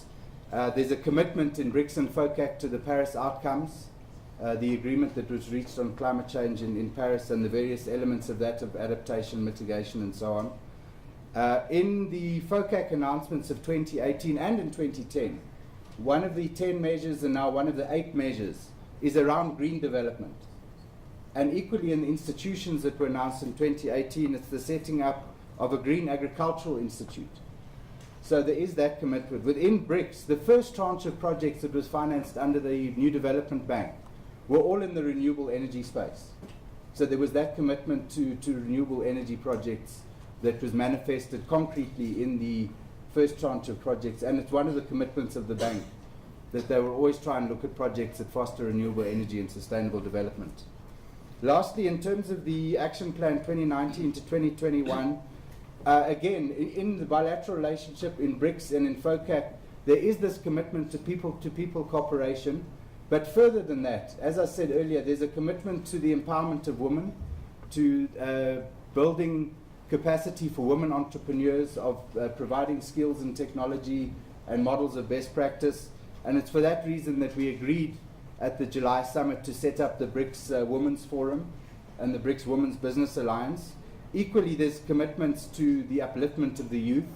There are various initiatives in BRICS, including a youth forum and smaller initiatives around young scientists, young entrepreneurs, young diplomatic staff that all look to building the youth.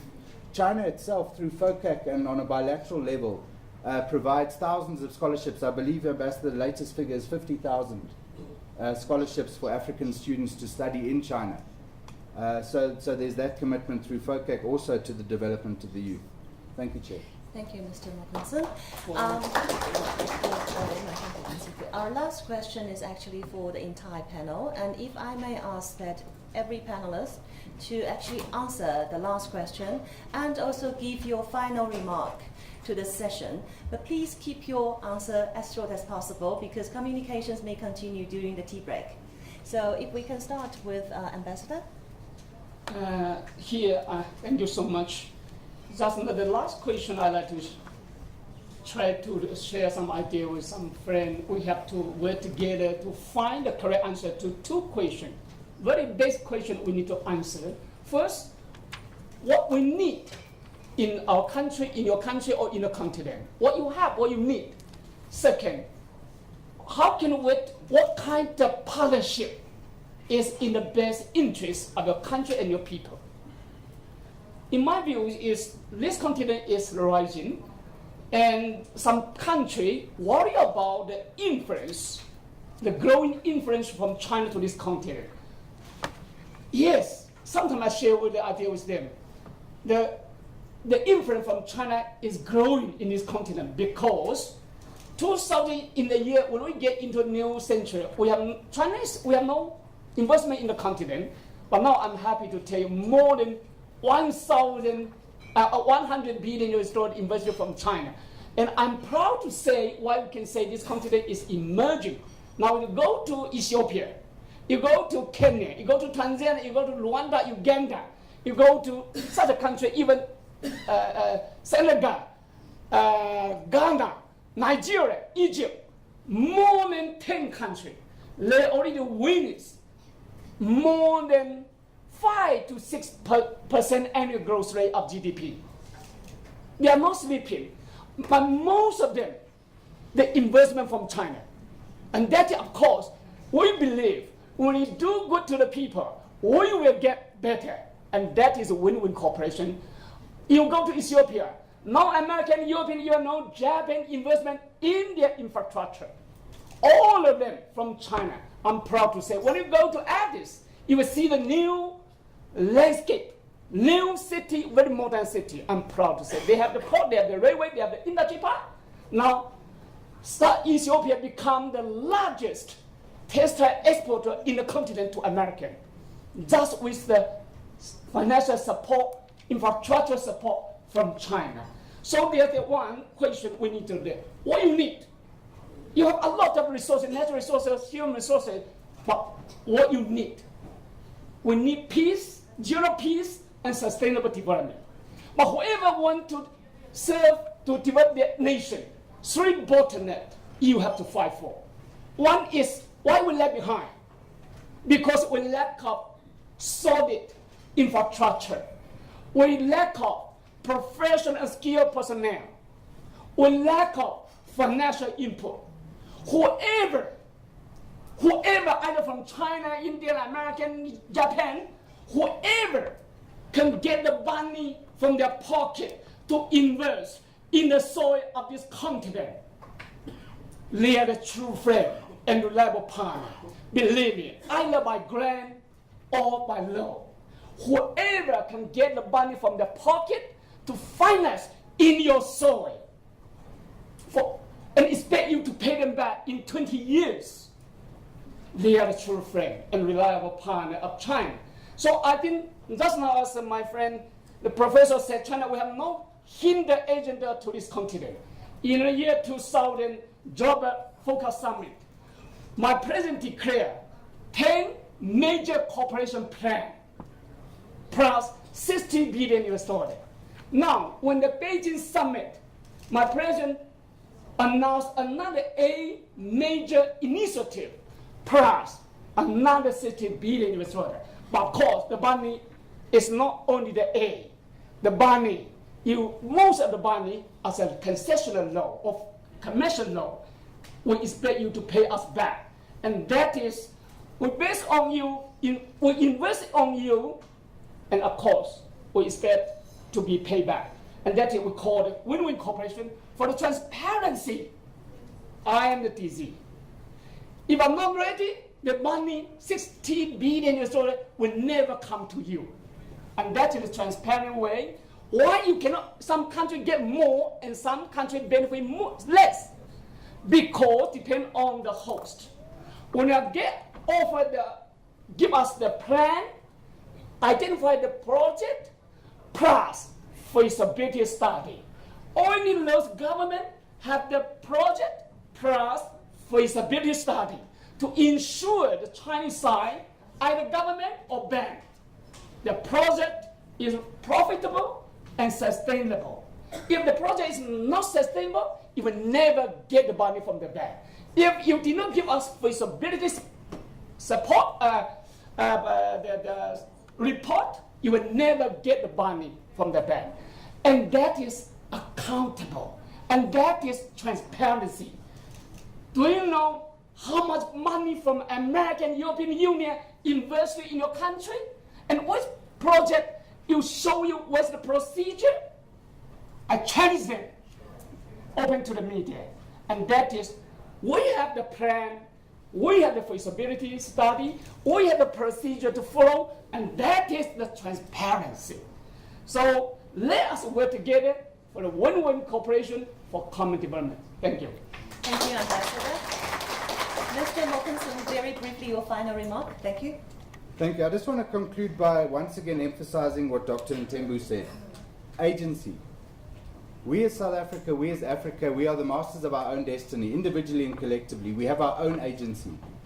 We nationally have set ourselves up with our own objectives, our own priorities, National Development Plan. We've done it in SADC, the RISDP, the RIDMP, and so on. We've done it as Africa, the Agenda 2063, the NEPAD programs, etc., etc.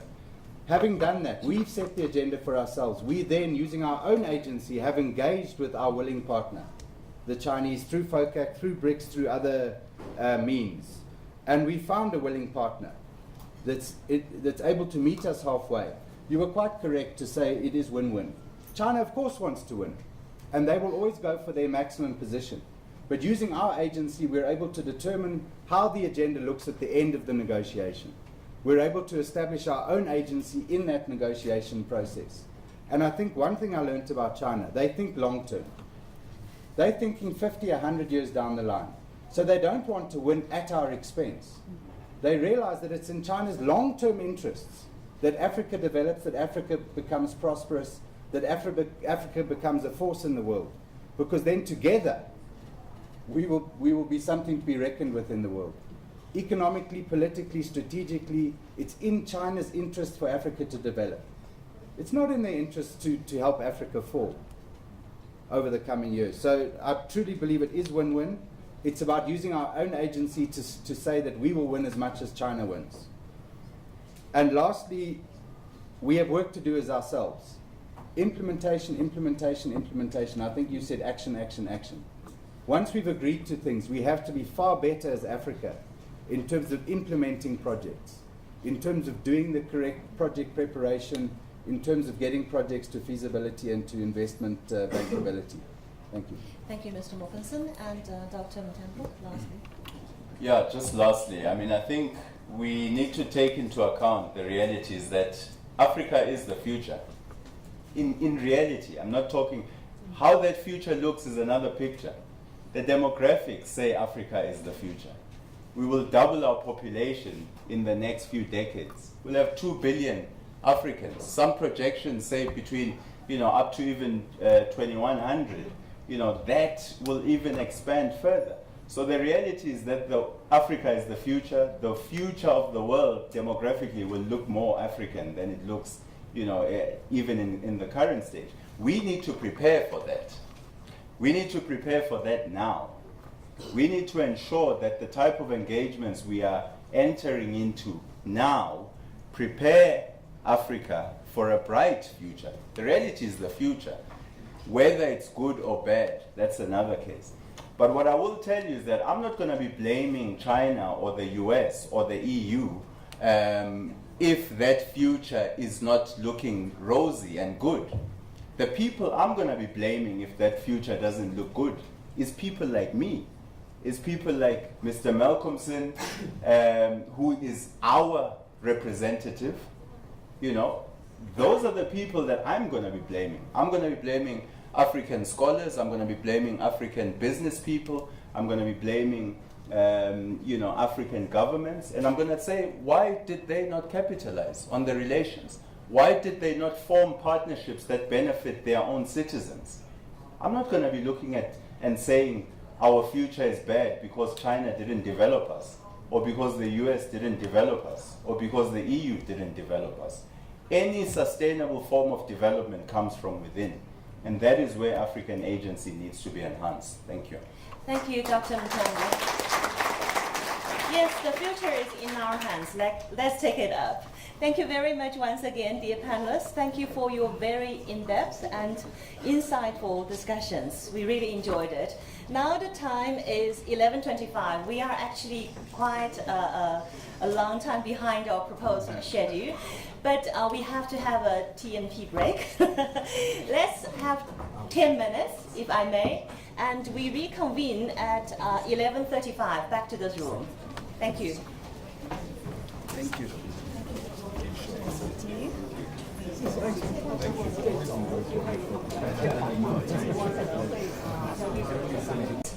Will you please knock on them just to call them in? We have to start.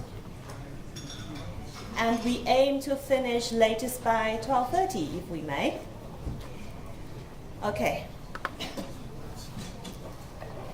We had a very exciting first session this morning, and I myself thoroughly enjoyed it. I learned a lot and so informative. I'm sure the second session is definitely of not less value to the first one. And the first speaker of our second session is Professor Liu Xinying. He is the head of the XTL and PTS group at the Ideas Center of UNISA. He's such a humble researcher that he told me that in my first introduction, I said he's a director. He told me, please correct it, I'm not a director. He's a very old friend of mine, a very learned scholar, a well-known professor in his field with a big, loving heart. I know he's been training students from both South Africa and China in his field, and I can't wait to hear his talk today. Over to you, Professor Liu. Thank you much, Anna, and thank you much for inviting me to come back to this. Actually, I started in South Africa at Wits as a postdoc researcher in chemistry department here. I moved 2 years in industry before I left eventually to move to UNISA in 2013 together with the whole team. Actually, that was quite a drama in chemical engineering research field. Anyway, I'm not a researcher in the international relationship, so I'm going to share what's my experience in these kind of relationships, and I can be proudly saying that I'm one of the beneficiaries of these actually two-country relationships. So I'll start by sharing one important, also interesting project we started when the Went Wits. This is a very strange project posed to us by Chinese investors in 2004. Because in South Africa university researchers aren't doing laboratories, only doing lab research. You never think of doing actually implemented in the industry level. We were approached in 2004 at first, actually saying they want to see us develop a concept we have in lab into industry, directly into industry application. So this project we end up as is total investment of $25 million at that time, lasting from 2005 to 2010.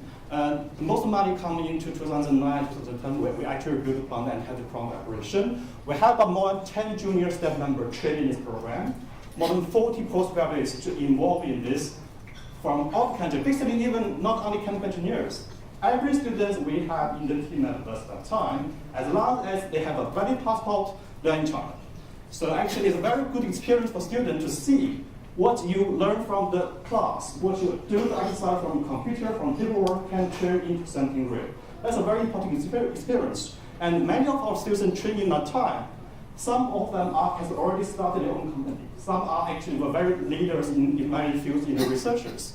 And also, this project, together with another project we're doing same time in Australia, probably the main reason for our director, Professor Dan Hildebrand, won the first ever African Union Continental Scientific Award in 2009-2010, and also our whole team, at that time known as the Center of Material and Process Synthesis in Wits, was the winner of the NSTF Research Innovation Award for 2009-2010. So that's a major outcome done from Wits under this China-South Africa collaboration. This is the private funding research. We also got a chance to get funding under the South African-China Joint Research Program, which is a more normal research program. But we also have exception here. The one we had was, the first one we get is actually a special project. The total money in China side is about 3 million RMB, which in current term is about 6 million rand. Last time is about 4 or 5 million or something. We built up a bench scale, a bench scale biomass to liquid process. I'm not going to talk about what is that part. As also opportunity, we see that our old technology using coal, we can use that one with some optimizations to use biomass, which is a renewable feed, to implement in the renewable energy front.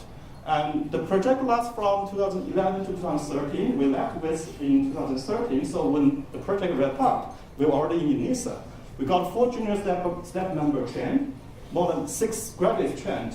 And one person need to mention that one person involved in our 2 projects now is the head of the research department in the world's biggest biomass utilization company, which is in China. So that's kind of achievement and training we have from this experience. And this also leads to our design of this very interesting mobile waste-to-energy container plant. We do together with NEXA, which is the Nuclear Energy Corporation in South Africa, in Dhaka, and funded by PIA. We actually eventually didn't get money because of all the other issues, but anyway, this is the motto we did. And this is the one we did together with NEXA as well, actually, with our own funding. So this kind of project we are actually involved in, actually benefited from this one. Through these 2 industry-like projects, we trained lots of students, we got lots of paper coverage, we built ourselves one of the players of the small-scale future fund in the world. So actually, that is actually, which we couldn't really get those funding opportunities when we only seeking for South African fundings. I just mentioned we benefited from the South African China Joint Research Program. This program started in 1999, and so far it has been 9 rounds called. In total, I think about 104 projects have been funded. There's currently the 10th call. The call information is here. If you're interested, the call is still open. South Africa side is the deadline is 20th of November. China side, the deadline is about sometime middle of next month. And it's basically for mobilization. Funding normal structure, what we had was quite different, but normal structure here is about 150,000 for 2 years or 3 years in South Africa. Similar amount in China for 2-3 years. That was until about 2 years ago. I think from the nice round, the money changed a lot.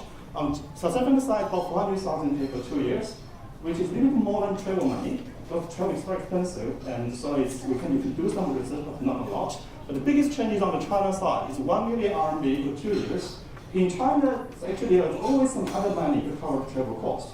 Which means if you plan it nicely, you can use this 1 million RMB, which is about 2.1 million rand, all for research. In that way, you can really do some serious research, other than just networking. So this project has turned into something more than networking. The outcome of this one is, before this project started in 1999, sorry, it's not clear, the co-authored paper from the 2 countries is in the number of about 2. I think for this number is 2. So there are only 2 papers with 2 countries published in 1992. And now in 2017, this number jumped to, I can't read the number as well, some 100. I think the total number of this one is over 1,000 papers, and that's only counting the paper with only 2 countries' names. If you're counting some other collaborators with some other countries, this number should be more. And also from about 2 years ago, there are more funding channels available at the moment. Together with the Joint Research Program, there's the same time there's a call called Joint Flagship Project. And this year is calling for the 2nd time.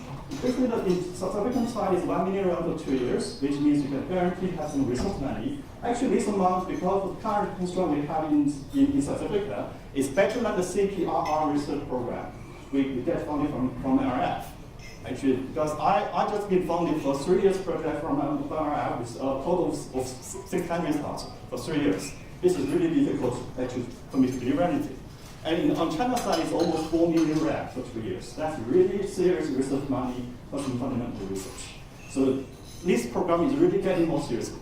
And also there's another major funding agency, China's Science Foundation, China's Nature Science Foundation, starting its own call in 2017. And hopefully there should be another call this year or something next year. And also there's lots of joint research labs already established. Something I collected is one of them from Qatar. This is one from Wits. This is from Mintek, opened about 2 months ago. This is a project we are involved. Actually, this is different on the other side. This lab is a joint lab from this UNISA, this is my team, and also a university in China, which actually is in China. The funding totally provided by the China side. And there's also another framework we can actually work together on this science collaboration with South Africa, which is the BRICS framework. This framework started in 2016 as a pilot project. I think there was a call last year. Hopefully there should be another call this year. This year the money also fairly serious, and South Africa side will take about 2.5 million rand for 3 years, which is okay. And Brazil is roughly less, and others are more for travel money, but the big money also goes to China. Actually, China pays the most on this collaboration, of more than 4.2 million, and actually for 3 years projects. This project, because it's really serious money, so it's highly competitive. I tried twice, I failed twice, so I haven't found it yet. So on the panel call, 320 proposals, and only 26 granted. And the second call, 462 proposals, and with only 32 granted. So I'm really hoping they can have more project funding so that we can have a chance to try these projects. And so there's actually more collaboration, as you heard from David talk earlier, actually I had to set up in the BRICS framework. And just a comparison about actually on the BRICS sense, on SPIs, you can say that with 42% of world population, mainly from China, and 80% of GDP, mainly from China, BRICS countries spend 70% of the world total R&D, unfortunately also mainly from China, and with 27% of the general population, which is quite a good achievement. But if you compare all these five, China's the one contributing the most. China's currently STI spending on the BBP is about 2.1%, which we in South Africa, actually this is all number, but we're not doing much better now, only 0.8%. I think we have a target of 1.5% in about 7 years' time, but I don't see we're actually going there anywhere. And the other countries are actually...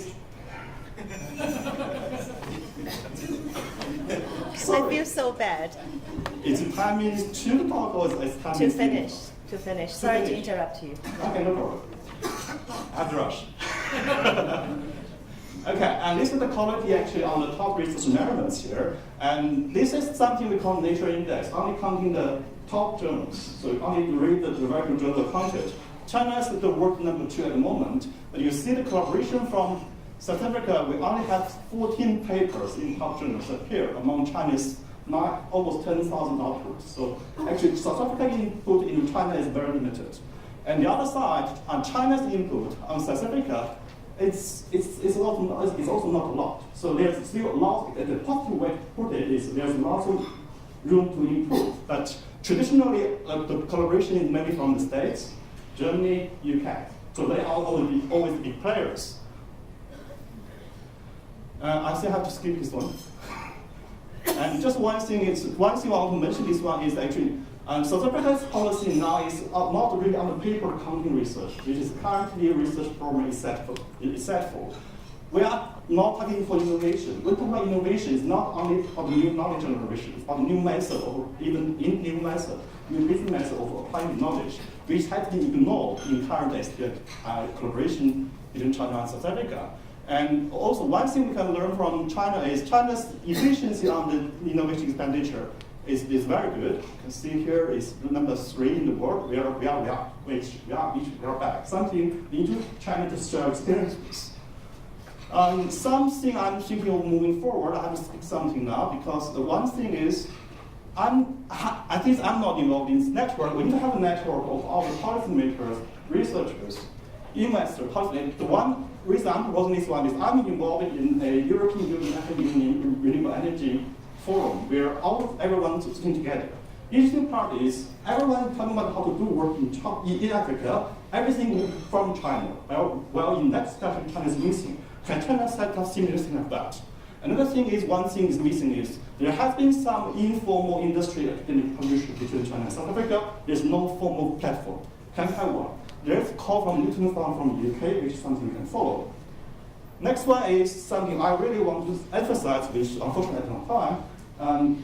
Not only high tech is high tech, it's a technology. Low tech is also technology. Where in South Africa, the real challenge to improve normal people's life, you have to implement low tech. There's no IP in it. You don't have to pay for it. You just need to teach people how to do the work. And China is not far from South Africa. We have an agriculture, small scale agriculture program driven by DST, which is getting help from Europe researchers. I don't understand why they're asking for European ideas for that, because Europe never know how to do that thing anyway. One example I want to say is this is a project we just started with a community engagement project with a high school in Jackson Informal Settlement. What we learned is actually, this is a proposal the students of grade 10 and grade 11 students, they put together. We guide them how to do it. What we found is, to do a project, technology is a minor part. You need to have the input of all kinds of aspects. We started with some engineers trying to set up a biogas project in this informal settlement. We end up a team with social scientists, psychologists, and business developers, researchers, all together to find a solution for that.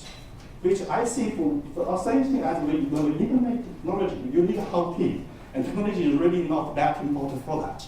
And for that part, I'm seeing for the implementing Chinese technology, which is for the low tech China's had lots of experience on, and China has been lacking of the connection with the social and the social researchers in the country. I'm hoping China can improve on that part. This is a project the students are looking for funding. They are trying to replace their current LPG with the biogas. If anyone interested, please come to this one. It's not really what they are asking for. So these are the technologies from China and South Africa. More things that are more on high-end side. And also some South African stuff is also used in China. South Africa has also to offer anyway. So to conclude, there's still some room to improve. For those things that have speed, there's a book called, I think, published by Embassy. You can get this book from the Embassy on this one about all the achievement we had in the last 20 years. And I do believe China has lost into all. China, South Africa, all my hopes. I hope we can have this trip live much longer, so that I can stay in the country more happy. Thank you very much. Thank you, Professor Liu.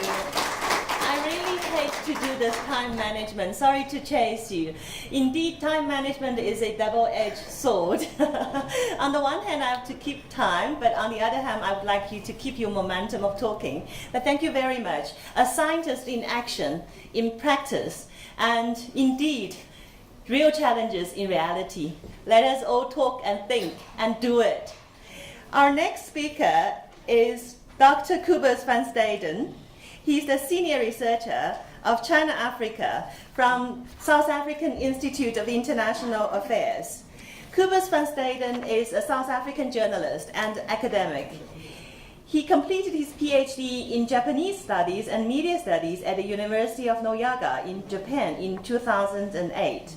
He also co-hosts the China in Africa podcast, a forum to expand the global conversation on the relationship between Africa and China. Welcome. Thank you so much. Thank you so much. So I'll be quite brief. One of the interesting things for me about China-Africa relations, and particularly in my field, I tend to look at media representations of China-Africa relations a lot. One of the interesting things for me about it as a big topic is how upset and uncomfortable it makes people, especially in the first world, especially in the global north, and especially in the global northwest. It makes people uncomfortable far beyond its actual economic impact. You know, the size of trade and investment between China and Africa is significant, especially significant for Africa. But in comparison to China's trade with Latin America, with North America, with Europe and so on, obviously it's much smaller.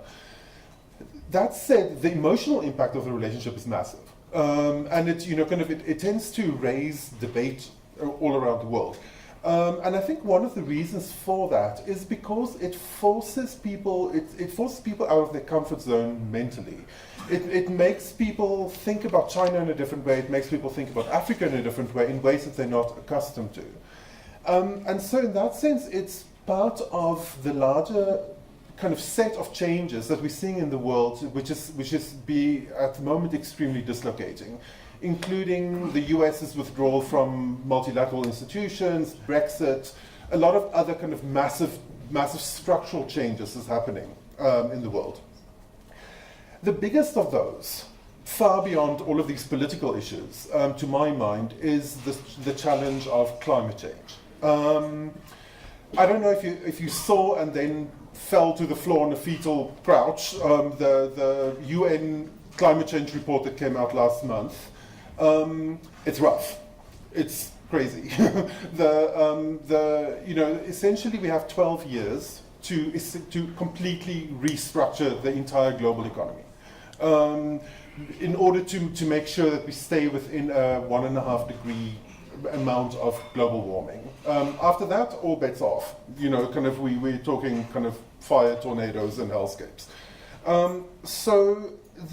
Within that context, I think the China-Africa relationship, and especially the institutions like BRICS and FOCAC, offer key opportunities and key challenges. And I think one of the hardest challenges is to reroute one's own thinking about these issues. So, for example, I was at a very high-level think tank meeting. Extremely smart people, very, very successful in the think tank field, and very concerned about global warming. So you would have, and I was actually this meeting took place in the same week as this climate change report was released. So a lot of concerned discussion about the need for sustainable development, kind of all of these different interventions to stop climate change. They break for tea.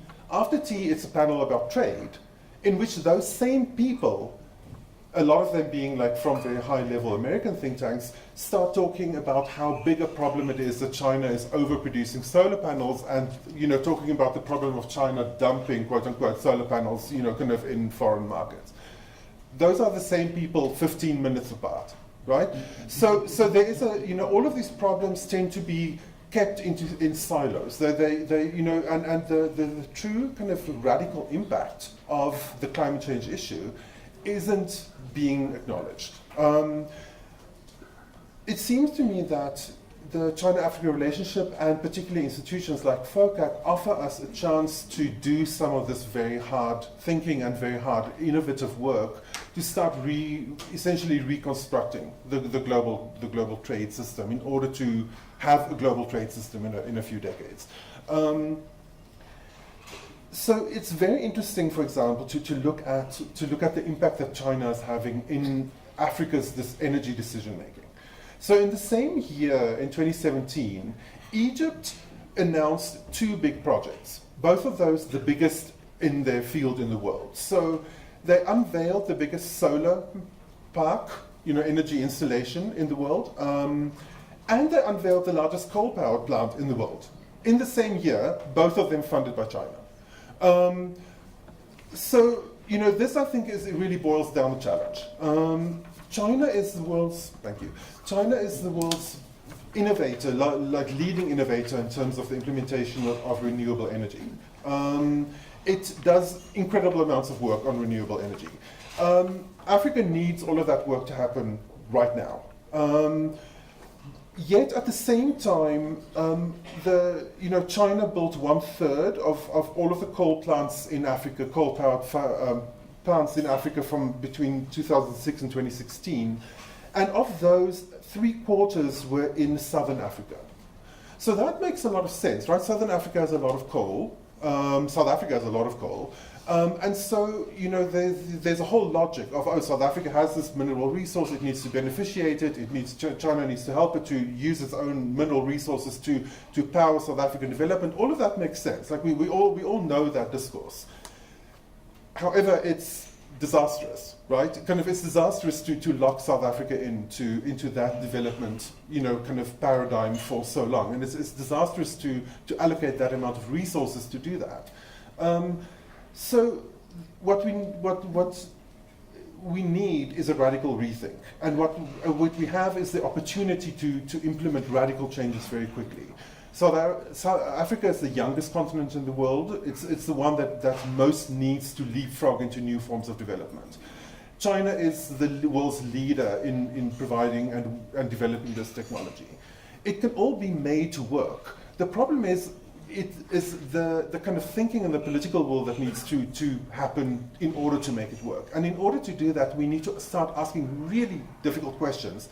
Questions that Africans, I think, are extremely unfamiliar with asking themselves. So, for example, is the choice of South Africa, which has a lot of coal, or the choice of Nigeria, which has a lot of oil, the choice to use that resource, can it still be only thought of as a national development priority? Or must it also be thought of as a form of crime, essentially, like an act of aggression against the global south? And if one thinks of the global south as including places like the Caribbean, which is increasingly being whipped by hurricanes every year more and more, or like Bangladesh, which is extremely flooding prone and is already seen as ground zero of climate change disaster as we see it, the choice to allocate Chinese money to a South African project that uses coal can then be seen as a form of aggression against the global south, by the global south.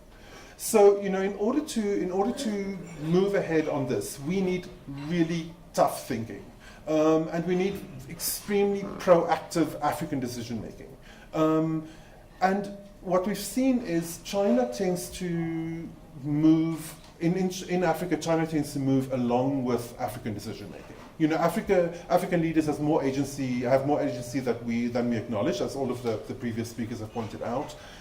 This is an African decision-making issue, and that decision needs to be made now. It needed to be made 10 years ago, actually. And I think it's time for people like us, academics, think tank people, journalists, to really start asking those very hard questions. To move beyond easy ideas of we have win-win development, or we have sustainable development, whatever that means. And to move beyond this kind of artificial siloing of something like climate change and national resource development or mineral beneficiation, or all of these different issues that we're talking about. These are not separate issues. They are the same issue, and they all affect these young African people that we profess to want to help. They will be living through the consequences of our decisions. So I think it is the China-Africa relationship offers unique potential to start addressing these issues, but in order to do it, one actually has to do it. Like, African leaders will have to step up and take those reins. Thank you so much. Thank you, Dr. Van Staden, for keeping the time. Very good time management. Thank you for giving us your very detailed examination on the forums that we engage in, and also calling for radical thinking and radical changes. Our last speaker, last but not least, is Dr. Manyaye. Welcome to the stage. And while you are coming here, let me just give a brief introduction of Dr. Manyaye. He's got a very impressive and extraordinary CV. Actually, if I may, I want to read the entire CV that I've got, but given the time constraint, let me list just a few very important titles that he holds. Dr. Manyaye was appointed co-director of Confucius Institute at UJ on the 1st of October 2015. He is astute and highly competent international relations and foreign policy expert, providing bespoke advisory and management services to diversified organizations, companies, and institutions. He holds a PhD in international relations and is currently the section manager of international relations policy analysis for the Parliament of South Africa, where he provides strategic management, parliamentary foreign policy formulation, monitoring, and analysis. He's also a policy analyst at the Development Bank of Southern Africa. Dr. Manyaye is a co-director of UJCI, an international relations and policy expert. As I mentioned, he holds a PhD in international relations. I hope that I pronounce your name correctly. Thank you. Over to you. You get embarrassed when your CV is right. Mainly, Good morning, ni hao. The main reason is that I'm a product of this university, and I'm so proud. Even though I'm currently with the University of Johannesburg, the University of Johannesburg. I am also proud because I have a great respect for my teachers. In the audience, I think we have Professor Gert Shelton and Professor Chris Alden. They are both my professors. So what I am also comes from the teachers that I had. Professor Chris Alden from LSE, London School of Economics, supervised me for my honors, if I'm not mistaken. I was then young and excited and very naive, I think. And I looked at the transformation and comparison between South Africa affirmative action and Malaysia. As you're all aware, Malaysia had a massive conflict in 1969 when the Malays had huge issues. And I was looking at that and the impact, the donkeys years ago. Anyway, I remain the same, Prof. I've been asked to talk about the rethinking South Africa-China policy imperatives in view of the continental free trade area. But in light of the ambassador, not just ordinary ambassador, one of the best ambassadors that China has, listened to him. He has said so many things that I don't have to repeat. My good friend from IGD, Dr. Ntembu, also has said, and I concur with almost what he said, as well as our rep from the DARCO. Let me just be much more provocative and say a few things. Firstly, I'm going to speak about the geopolitical issues raised by my brother with the specs on your head. And then I'll come into Africa, China. And please underline, I don't say China, Africa. I think we need to start with Africa, alphabetically, and as a people as well. We are Africans, so we don't identify ourselves with other people. But with diplomacy, since I'm also trained in diplomacy, when I'm in China, I say China, Africa. But when I'm on the African continent, I say Africa, China. So I hope you all understand why I do that. The issue is, firstly, the world we live in is no longer the same. We all are midwives to a changing global order. I'll start by saying the role of the United States and Western countries is still critical, big and important partners. However, in comparison with what's happening, the power of the United States in particular since 1945 is gradually declining on a number of areas. Remaining much more higher when it comes to military. Actually, there is no country in the world that can challenge the United States. And I'm talking military in terms of state-to-state power, traditional warfare. US still leads the world when it comes to power as in military. However, when it comes to profession, when it comes to whether at the sea, whether in space, whether in scientific output, patents, and all other ranking of power, the traditional way of measuring power, United States with each decade, it's declining radically. And more importantly, I think what you see what's happening at the moment, China is not a problem to United States.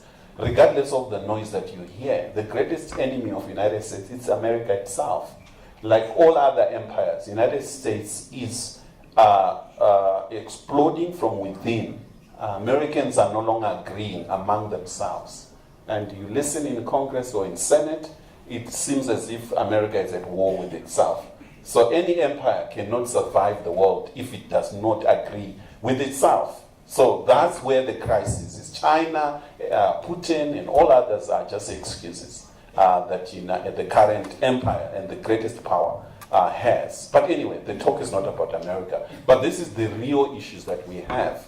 Africa itself, Africa, for it to grow, for it to develop, it needs a number of things.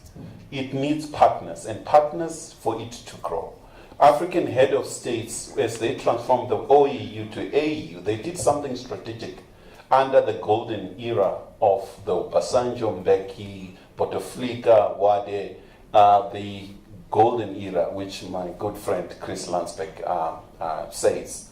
It is important for us to understand that South Africa has, and Africa to a larger extent, has lost one full decade with the poor leadership.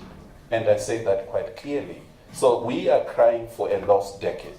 In that decade, and I'm not going to name names, is that we lost to be clear, and we lost moving away from NEPAD, moving away from key issues. I think what was central when African head of states transformed the OAU to AU, they brought in NEPAD, they brought in the APRM. I think the main aim, they defined that Africa needs the whole notion that Dr. Ntembo mentioned, is the African agents. Africa has to lead in its own development. And to achieve that, I think Africa needs to work constantly with the key strategic partners. And if you look at the AU, there's a key document that most people don't even look at. It's called the Strategic Partnership of the AU. It's a critical document because it is within that document of the AU that defines that for us to achieve economic development, peace, and prosperity on the African continent, we need to partner with key countries. United States is there, UK, Germany, China, and quite a number of other, even smaller countries. You have Turkey, we have the Middle East countries. So of all the partners that we have, China is the second developed world power.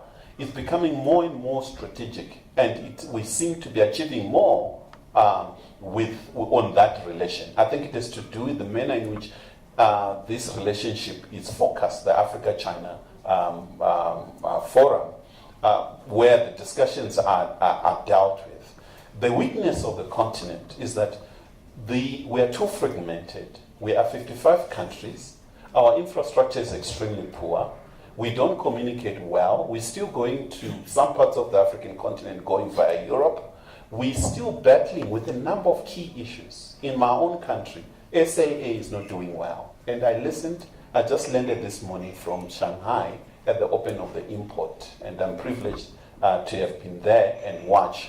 Like Moses Kotane in 1950s, where he said when he went to Soviet Union, he came back. He says, I'm coming from, and I've seen Jerusalem. Let me repeat, I also come from Shanghai, and I also repeat like Moses Kotane. I have seen the New Jerusalem. And in saying that, what I mean is that Jerusalem is in China. It has nothing to do with anything other than to see that China has conquered the future. And that future and key issues that China has done that we need to do, and we're not doing at all. We are not organized. We don't have clear vision. And yes, individual countries and continent as a whole. We have lots of programs, but we seem not to act on them. Our education system, our infrastructure, our plans, our thinking, we're quite good in terms of talking, but in the implementation and action, we're extremely poor, and something has to give in for us to succeed. So in our relationship and trade with China, we need to rethink. One, I'll now locate my talk on South Africa, China, is that we are tiny, small, and to put it quite radically, insignificant. We are only 55 million people. This is nothing, less than 1 or 2 Chinese cities. We are tiny, and therefore, as we think, we need to think in numbers. We cannot succeed, and will never succeed, if we think in limiting ourselves as South Africa. We have to think big. Therefore, SADC, the continent, are our starting point. We can only succeed if we move along with the rest. And we've been conquered, we've been humiliated. I mean, I want to be very frank. There's nothing unique about our history. We are not the only people in the world who were humiliated. The Chinese were humiliated, like us. Worse off, opium, Britain selling opium in China, and it was on opening trade. China was forced to open up, humiliated like we. So we have something in common with China. Therefore, we need to move, unite our continent, ensure that we work with China on key issues so that we have a leverage. We can't negotiate 55 million people versus 1.4 people. There is absolutely nothing we can do. China has conquered new technologies of the future. I went in Beijing to a factory where I came out, I was near in tears. I did not see one single person in the entire factory. And this is BOE. New technologies, machine, nothing else. It's quiet and there's nothing. You see products coming out, there's not even a single person. Machines are operating, and we're asked to compete with this country, with these new factories. We are sleeping. If we think we spend time toying on the ground and all the stuff. Yes, land, we need it. We need land. But land is not the only item. Education is central. We need to educate our people. We need to ensure that we focus on key areas with China where we are frank. Our head of states in Beijing made it clear to China that we cannot continue with this kind of imbalances in our trade in favor of China. Therefore, we need to come with answers. How do we reverse these imbalances? We have only to do that if we organize ourselves, ensure that we compete China with the import show in Shanghai, 130 people are countries that are involved. China has said to the world, the next 5 years we have 10 trillion US dollars. Come to us, the whole world. Tell us what you can sell to us. We'll select it and then we increase. For us to deal with the imbalances, we need to have products that Chinese can consume. As it stands, we're still selling bananas in China. And we cannot continue selling raw material to China. Bangladesh is doing the same. And Bangladesh is much closer to China than we are, geographically speaking. We have to have value-added products that we sell into China. This is where Africa needs to do. We can't compete among ourselves, producing same material, beneficiations of our raw material. China needs our products. One belt, one road. We need to ask key questions to China and to ourselves. We want to be part to one belt, one road. But we're not wanting our raw material to be shipped to China. It has to be a whole new game that in the value chain of the one belt, one road, the Africa dimension, we want to sell value-added products going to China into the bigger global grand plan of China so that our products as the continent are sold in those areas. This is where the debate should be. We need to say to China and to ourselves that we, from now onwards, we're not interested in the noises that we hear about debt trap. There is quite out of 55 African countries, countries that are not doing well. But the noise that we hear, China's debt to Africa, it's a small number. It's less than 4%. The real debt we have is Western countries. And no one is talking about that. We need to now say to the world, it's neither Washington nor Beijing. We as Africa, we want to increase our trade as defined in the AU Strategic Partnership Plan. We want to increase more volumes to be eaten by Americans and Chinese. We want to send our students to Washington and Beijing, to Germany and to Japan. We have and don't have the opportunity to have a fight with anyone. For us to develop as a continent, we need global peace. That's what made China since 1978. There has been peace in the world.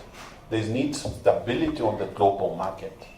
And with the trade wars, it will hinder our development. We need stability at that level.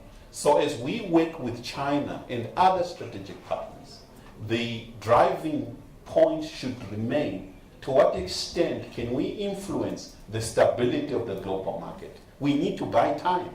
We need that peace. Domestically, we need to stop the noise of wars. We need to develop our infrastructure. And lastly, Chair, we need to measure what we are doing.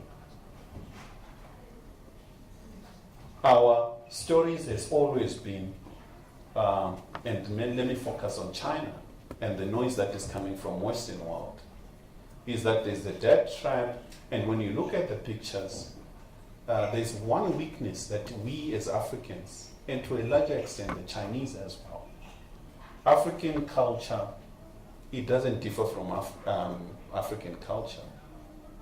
We're very humble in our approach. We don't make noise. And the world we live in, it's a world of sound bites.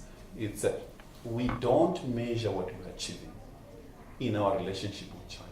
China has developed a rail from Mombasa to Nairobi. It's moving into Uganda and everywhere else. The West is arguing that this is leading to debt trap.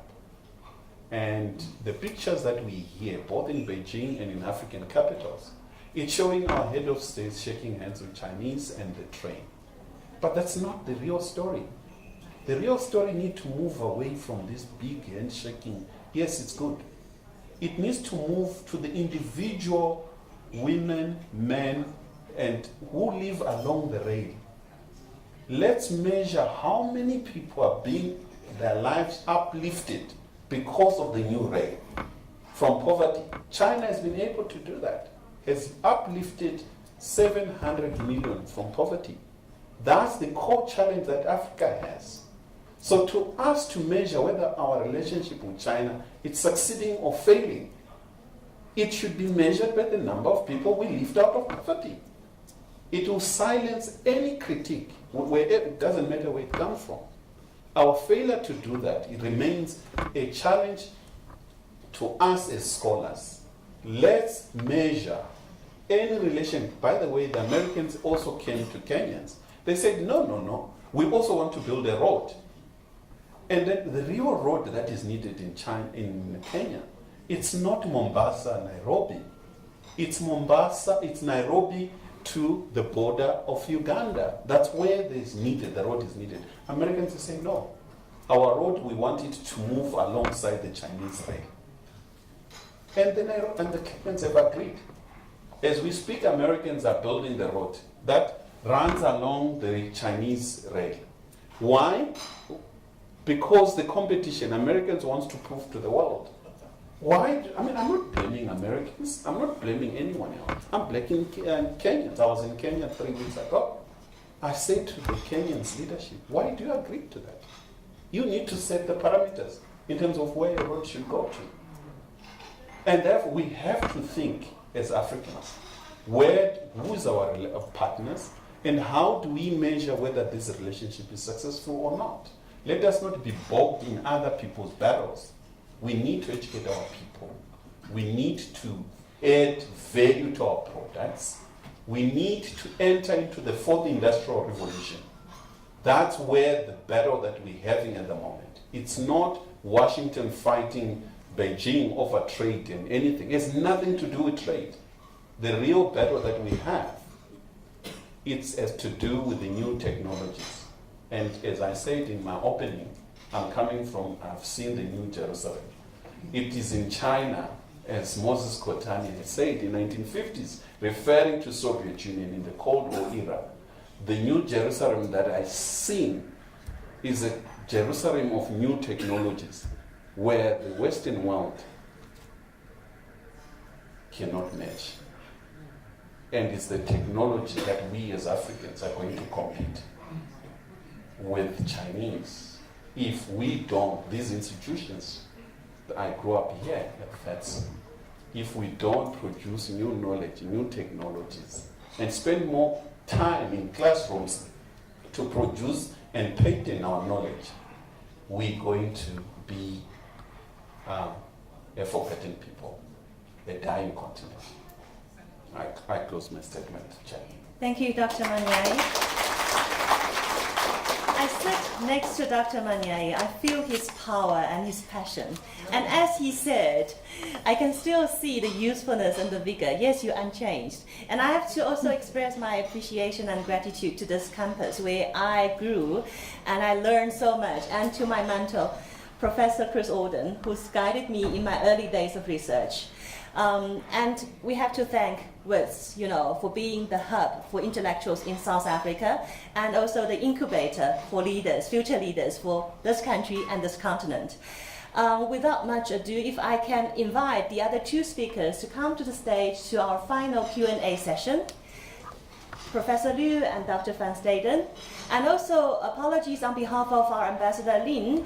He has to excuse himself for his other commitment, but our Minister Councillor, Mr. Lee, is here, and he's here to answer all questions that you have for the Ambassador. So please, Councillor Minister, come to the stage.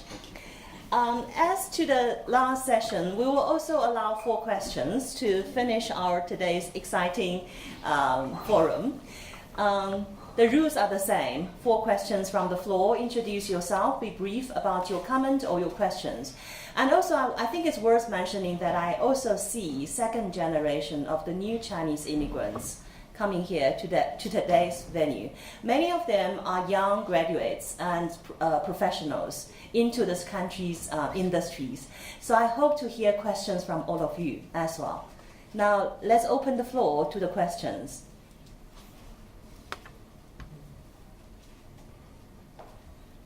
Thank you, Madam Chair. I'm Professor Thomshausen from UNISA. My question or my support goes to Corbus. Selective reading and selective cognizance is the greatest threat to all of us, especially to academics. And the International Climate Change Report of 8 October has been a victim of selective reading. It is being silenced, simply not being acknowledged.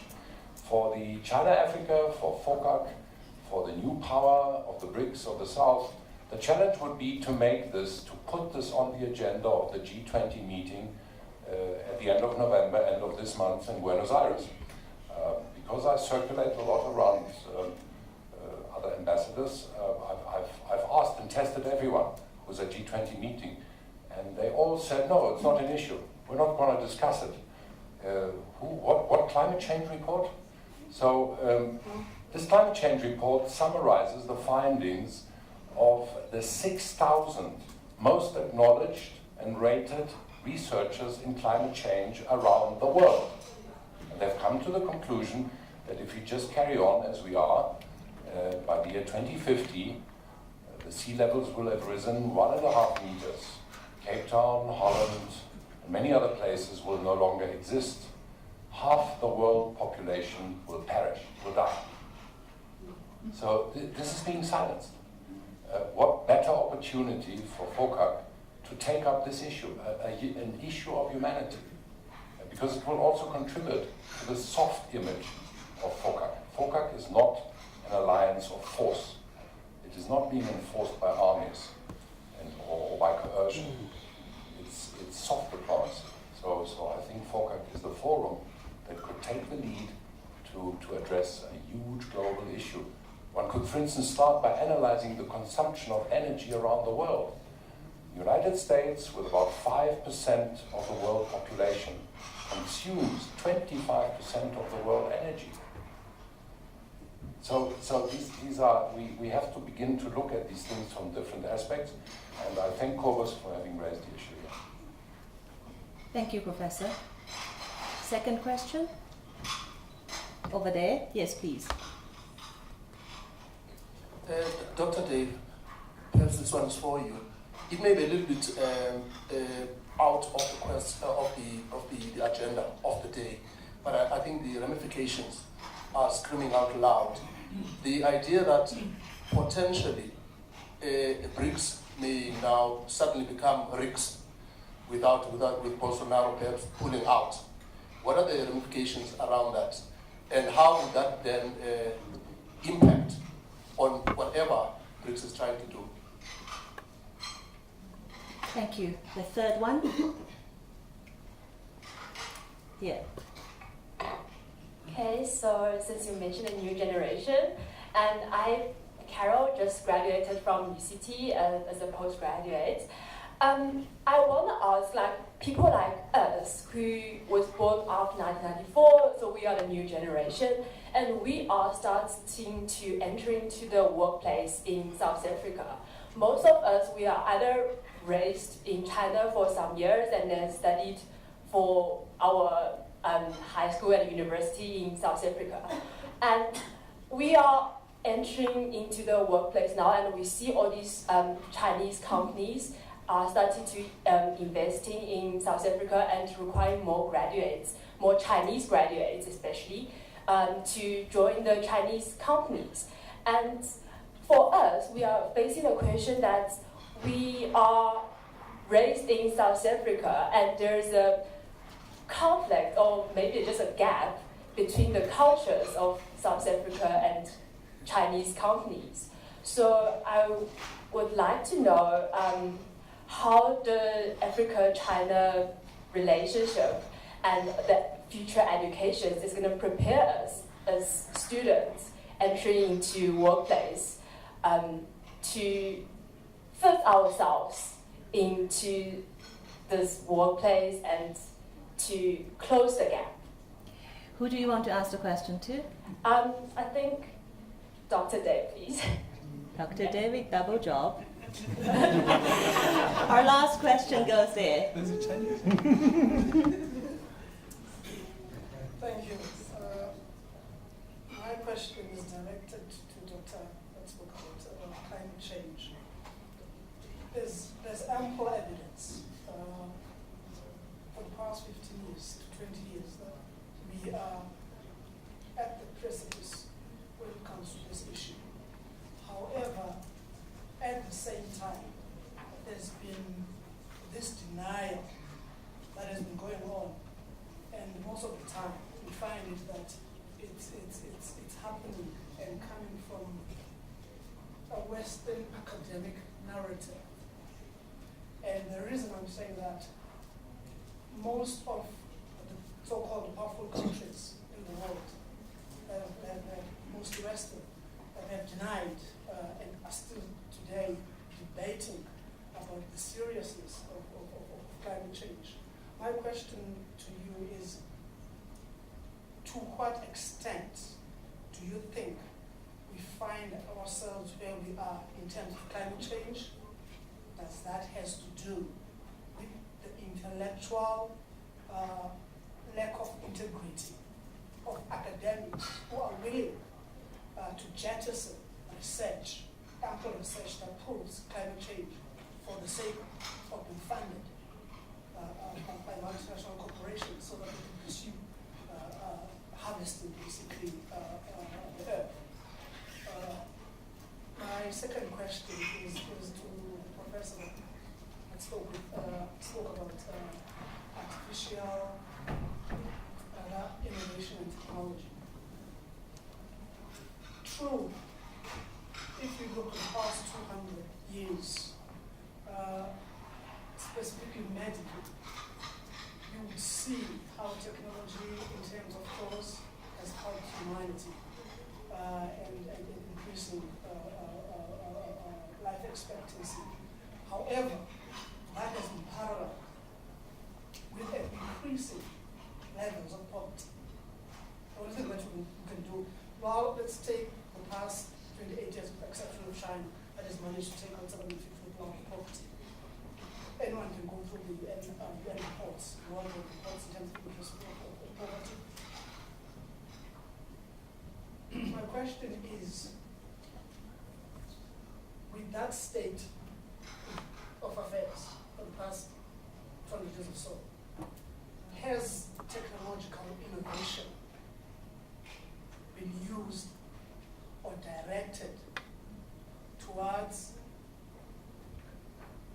taking poor people out of poverty, or is it still today being controlled and directed by multinational corporations which are putting profit first instead of human development first? Thank you. You've taken the liberty of asking 2 questions, actually. But Dr. Van Staden, if you may start to kill the 2 birds first. Please You got 2 questions. Don't kill pets. Thank you so much. Thank you so much. Very briefly, I completely agree with all of your comments. Thank you so much. It seems to me that that FOCAC offers an interesting opportunity to reroute the way that we talk about the climate change challenge. More, I think generally, I think that one of the biggest things that we can blame for climate change as a whole is obviously capitalism. Capitalism as a system has been spectacularly terrible for the environment. However, capitalism is also, to a large extent, value neutral. You can essentially, make money out of anything if you just kind of put your energies there. And I think FOCAC offers an interesting opportunity for us to rethink the climate change challenge as a form of strange opportunity, in which a lot of technology and a lot of innovation that's being developed both within Africa and in China can be kind of rushed to market. New companies and new people can make tons of money out of climate change mitigation. And Africa's, the fact that Africa needs to leapfrog into development anyway, the fact that Africa needs to build a whole massive kind of electricity grid anyway, gives that opportunity to actually do that. And in the same moment to gain the inside track on technology that everyone else will have to implement anyway later. So in the sense, in that sense, it's actually a massive opportunity. There's ways of developing things like microgrids, like rethinking what electricity provision means by seeing what we can have done at a household level, what we don't need to integrate into a national grid, for example. All of those kind of thinking, which will then translate into a set of products that people will make a lot of money out of. Can be fast-tracked within the China-Africa space. More than I think it's possible to do it, say, in a northern hemisphere space where you're up against, very, very entrenched, very well-funded kind of fossil fuel, lobbies, for example. In relating to the same, kind of continuing the same point relating to your question, again, kind of multinational corporations can work for good or ill. Right, kind of, they don't necessarily have to be locked into a carbon economy, But at the moment, the multinational organizations that we happen to have, the ones that are very powerful in the world economy, happen to be locked into that economy, and they need to, for that reason, they need to be surpassed. And the only way for them to be surpassed is by massive amounts of investment in new research, which can then be at very high speeds be turned into roll-outable turnkey products and operations. So what we essentially need is a similar situation as the 1960s moon landing. Kind of a rich government throwing tons of money at research institutions with, and in return offering very high status, very high return rewards for whoever comes up with whatever technology to sequester carbon, to put it out of the air, to do all of these things that we need to do. The government that has proven itself the most kind of able and willing to do that so far has been China. It already throws a ton of money at renewables. It's the world's leader in renewable development. Its kind of future kind of technology agenda is quite focused on that. It doesn't have the same kind of culture war / political divide as we see in lots of Western countries that tends to hamstring that kind of development. So great, it can do it. Africa needs it. You can make it work. It takes a lot of money and it takes a lot of political will. And the only way to mobilize those two is by making it clear that the population wants it, and that the population won't stand for anything else. So I think that is the challenge. It becomes our challenge in the end. Thank you, Dr. Van Staden. Now over to you, Dr. Manyaye, for 2 questions. Yes, thank you, Chair. If you allow me on this environment issue and climate change, I fully agree with the report. I mean, it's quite huge.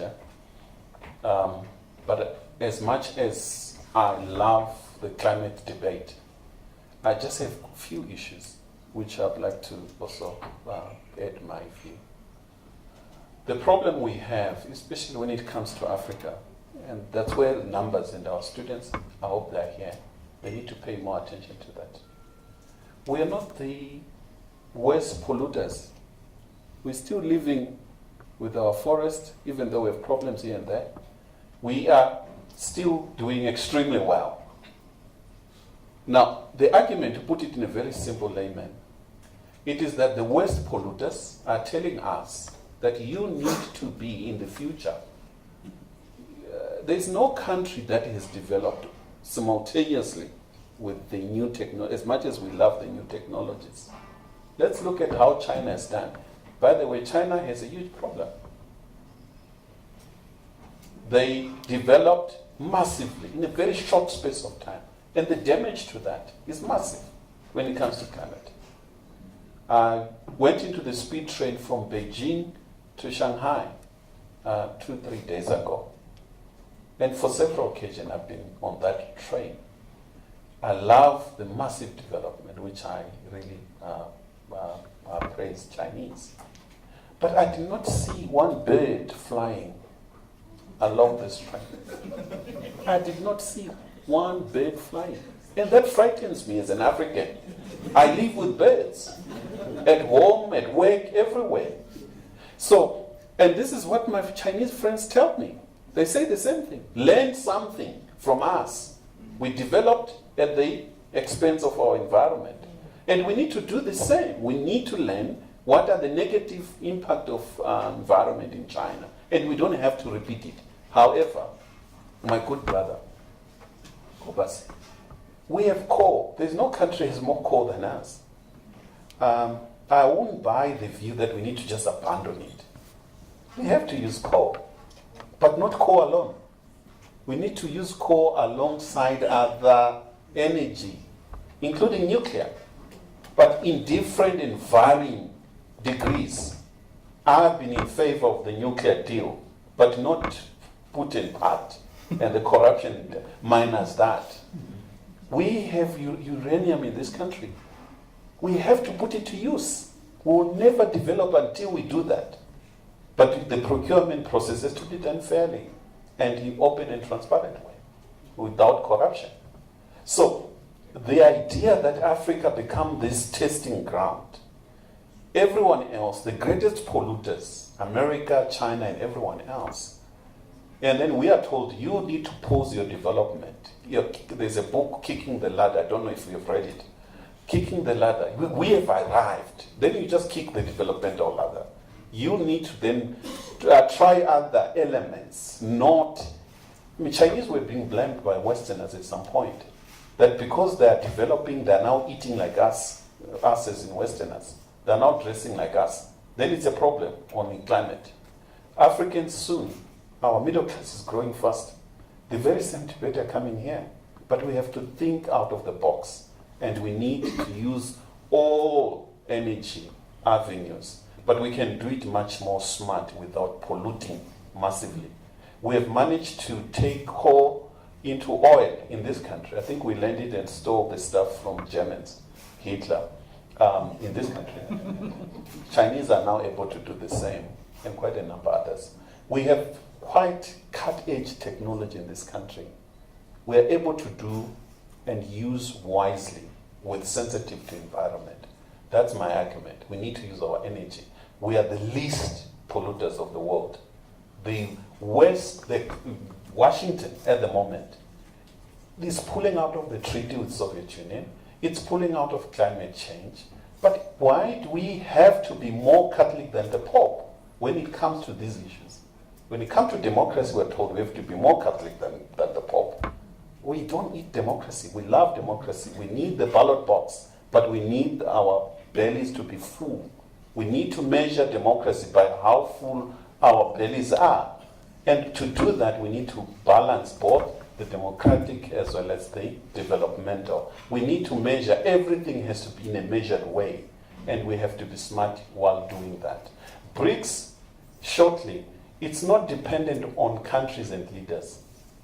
BRICS, even though it was, as we know it, the idea came from this marketeer, what's his name, O'Neill, and he was, in his defining of BRICS was very limited. It was on the Wall Street. I think we need to liberate BRICS from the Wall Street. How do we liberate BRICS from the Wall Street? It is that we have to go back to 1955. BRICS was born in 1955, the Bandung Conference. Masses, we need fairness at the global institutions. The IMF, World Bank need to change our people in fair trade. We need to go back to the old debates and the transformation of institutions of global governance and economics. We need to have factors there. So South Africa, that is, I mean, there's so much rubbish that is being written at the moment. Yeah, in the BRICS, the S is small, and what? South Africa, 55 million. That's not, the debate is not about that. It's not about just numbers. It's about the representation and democratization of institutions of global governance. And therefore, I think we need to sit in BRICS as a confident member of BRICS, but not just for ourselves. We need to say, even in BRICS, we're underrepresented. We need Nigeria in BRICS. We need other members in G20. We can't be the only African country.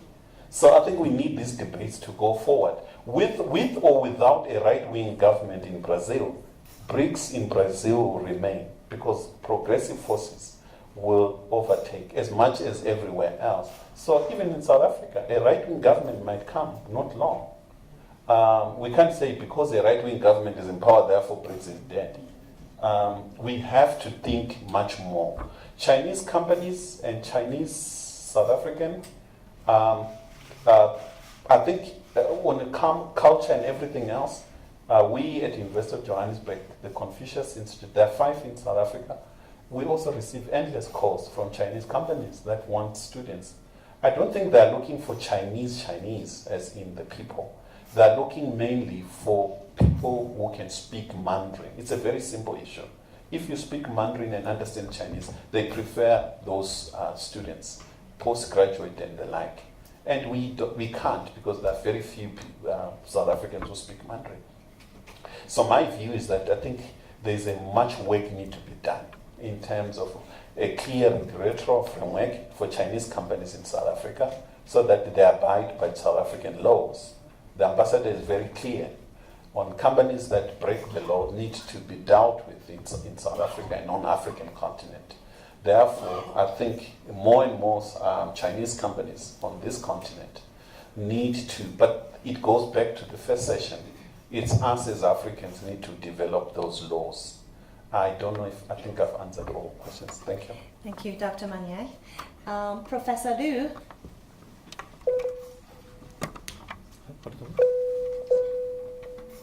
Maybe borrow your... Okay. Sorry. Thank you.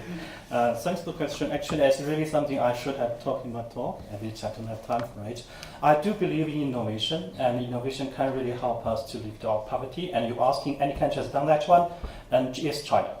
And when I was a little boy in China, I know how poor China was actually. And even by the time in the late 90s, when I came to South Africa, South Africa is richer than China. Not anymore. So, and by doing that one, you do what you can afford. That's why what I talk about, not high-tech research, which I'm used to, but now I'm moving to something more useful for the community. Do something people can afford. Do something normal people can be trained for. That's what we learned from our community engagement project. We started our project in the one I talked about in what's actually close to Indonesia. We also have run some other projects. What we learned is you can't speak to them as a professionals to tell them what to do.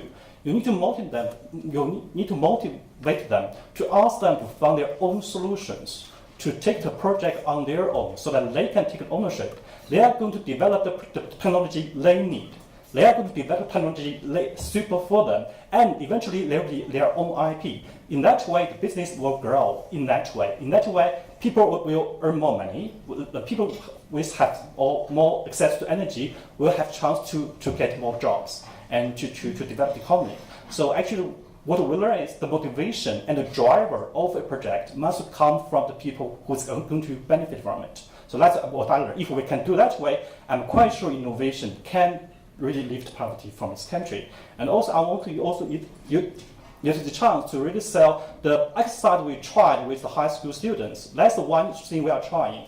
We don't really tell them what to do. We just teach them what kind of basic knowledge are. They come up with the conclusion by themselves, which is technology they need, how to do it, how to finance it. They are now actually come up with a business proposal. I'm asking them to try to fund their own investors or donors to fund this project. For that little money, I can fund it, but I'm asking to do track size. So our thinking is they have to be fail for some time before they really learn how to do it the right way. By doing that one, they are going to benefit for the whole lifetime.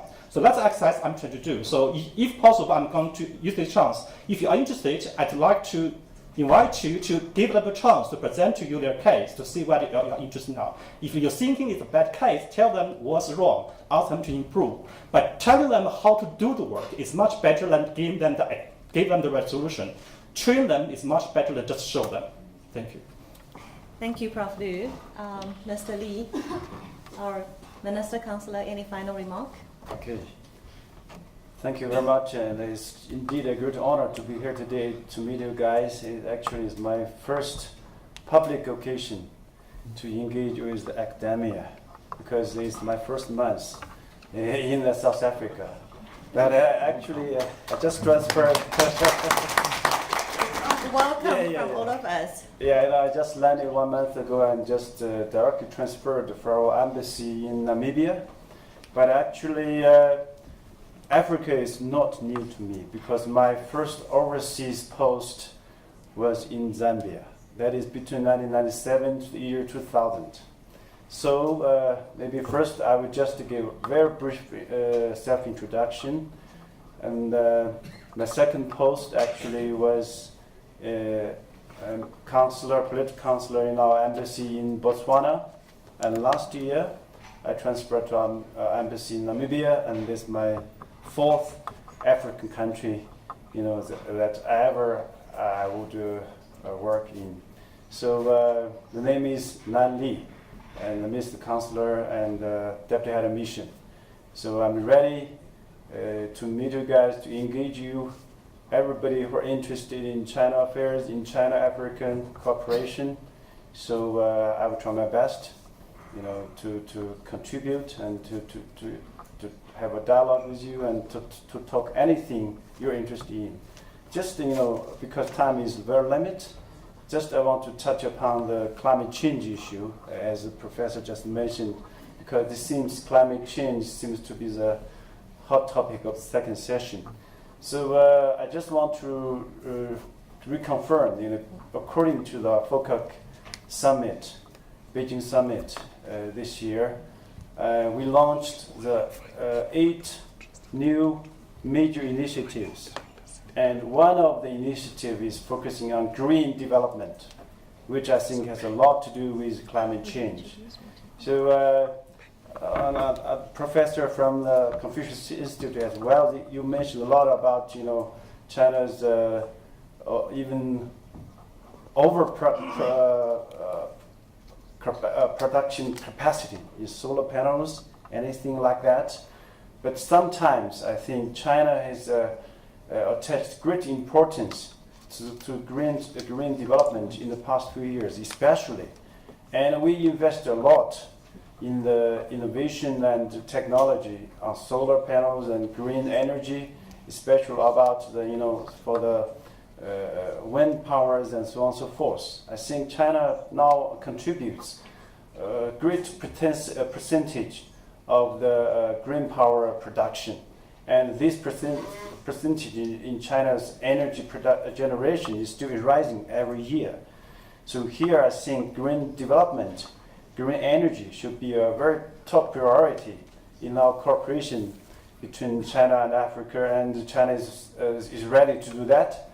Sometimes people may be blaming, maybe China is producing too many solar panels in the world. But in the other sense, I think maybe it's a good idea. Why? Because when China is involved with the production of green energy facilities, it hugely reduces the cost and make the green energy available and affordable in the long term. So for that, I think there's a huge potential between China and Africa, and especially with South Africa. We can work together and work hand in hand to unlock the potential in the area of green energy and green development. For that, and I think we're ready. And also the last word is still. We have now a huge blueprint and huge working plan on the paper, but the next point is we must work hard to turn the paper into reality and through concrete and swift actions. That is delivery, delivery, delivery. Thank you very much. Thank you. Thank you, Councillor Mr. Lee. Just before we conclude today's forum, I have an announcement to make on behalf of Dr. Manyaye. He says, please announce on behalf of us that the University of Johannesburg will be launching a Africa-China Studies Center on the 22nd of November this year. So for any of you who are interested in this event, please contact Dr. Manyaye, and the co-director is Professor Pan, sitting over there. So invitation is extended to all of you. Indeed, today we sit here for 4 hours, and this 4 hours is not wasted. The talks and the discussions are all in-depth, insightful, enlightening, and very inspiring. Let us have our dialogue continue. Let us keep the communication open and put our words into actions. As a conclusion, I would like to thank the audience for your patience, your attention, and very importantly, for all your participation. And I have to thank Wits and the Chinese Embassy, and in particular, the Africa-China Reporting Project, for putting things together to make this happen. Thank you for your hard work and sincere hospitality. It is now 1 p.m. and I can hear the noise coming from our bellies. Lunch is ready outside in the foyer, so please do enjoy the lunch and have our dialogue continue, have our talks continue. Thank you all. Can we thank the chair as well? Wonderful.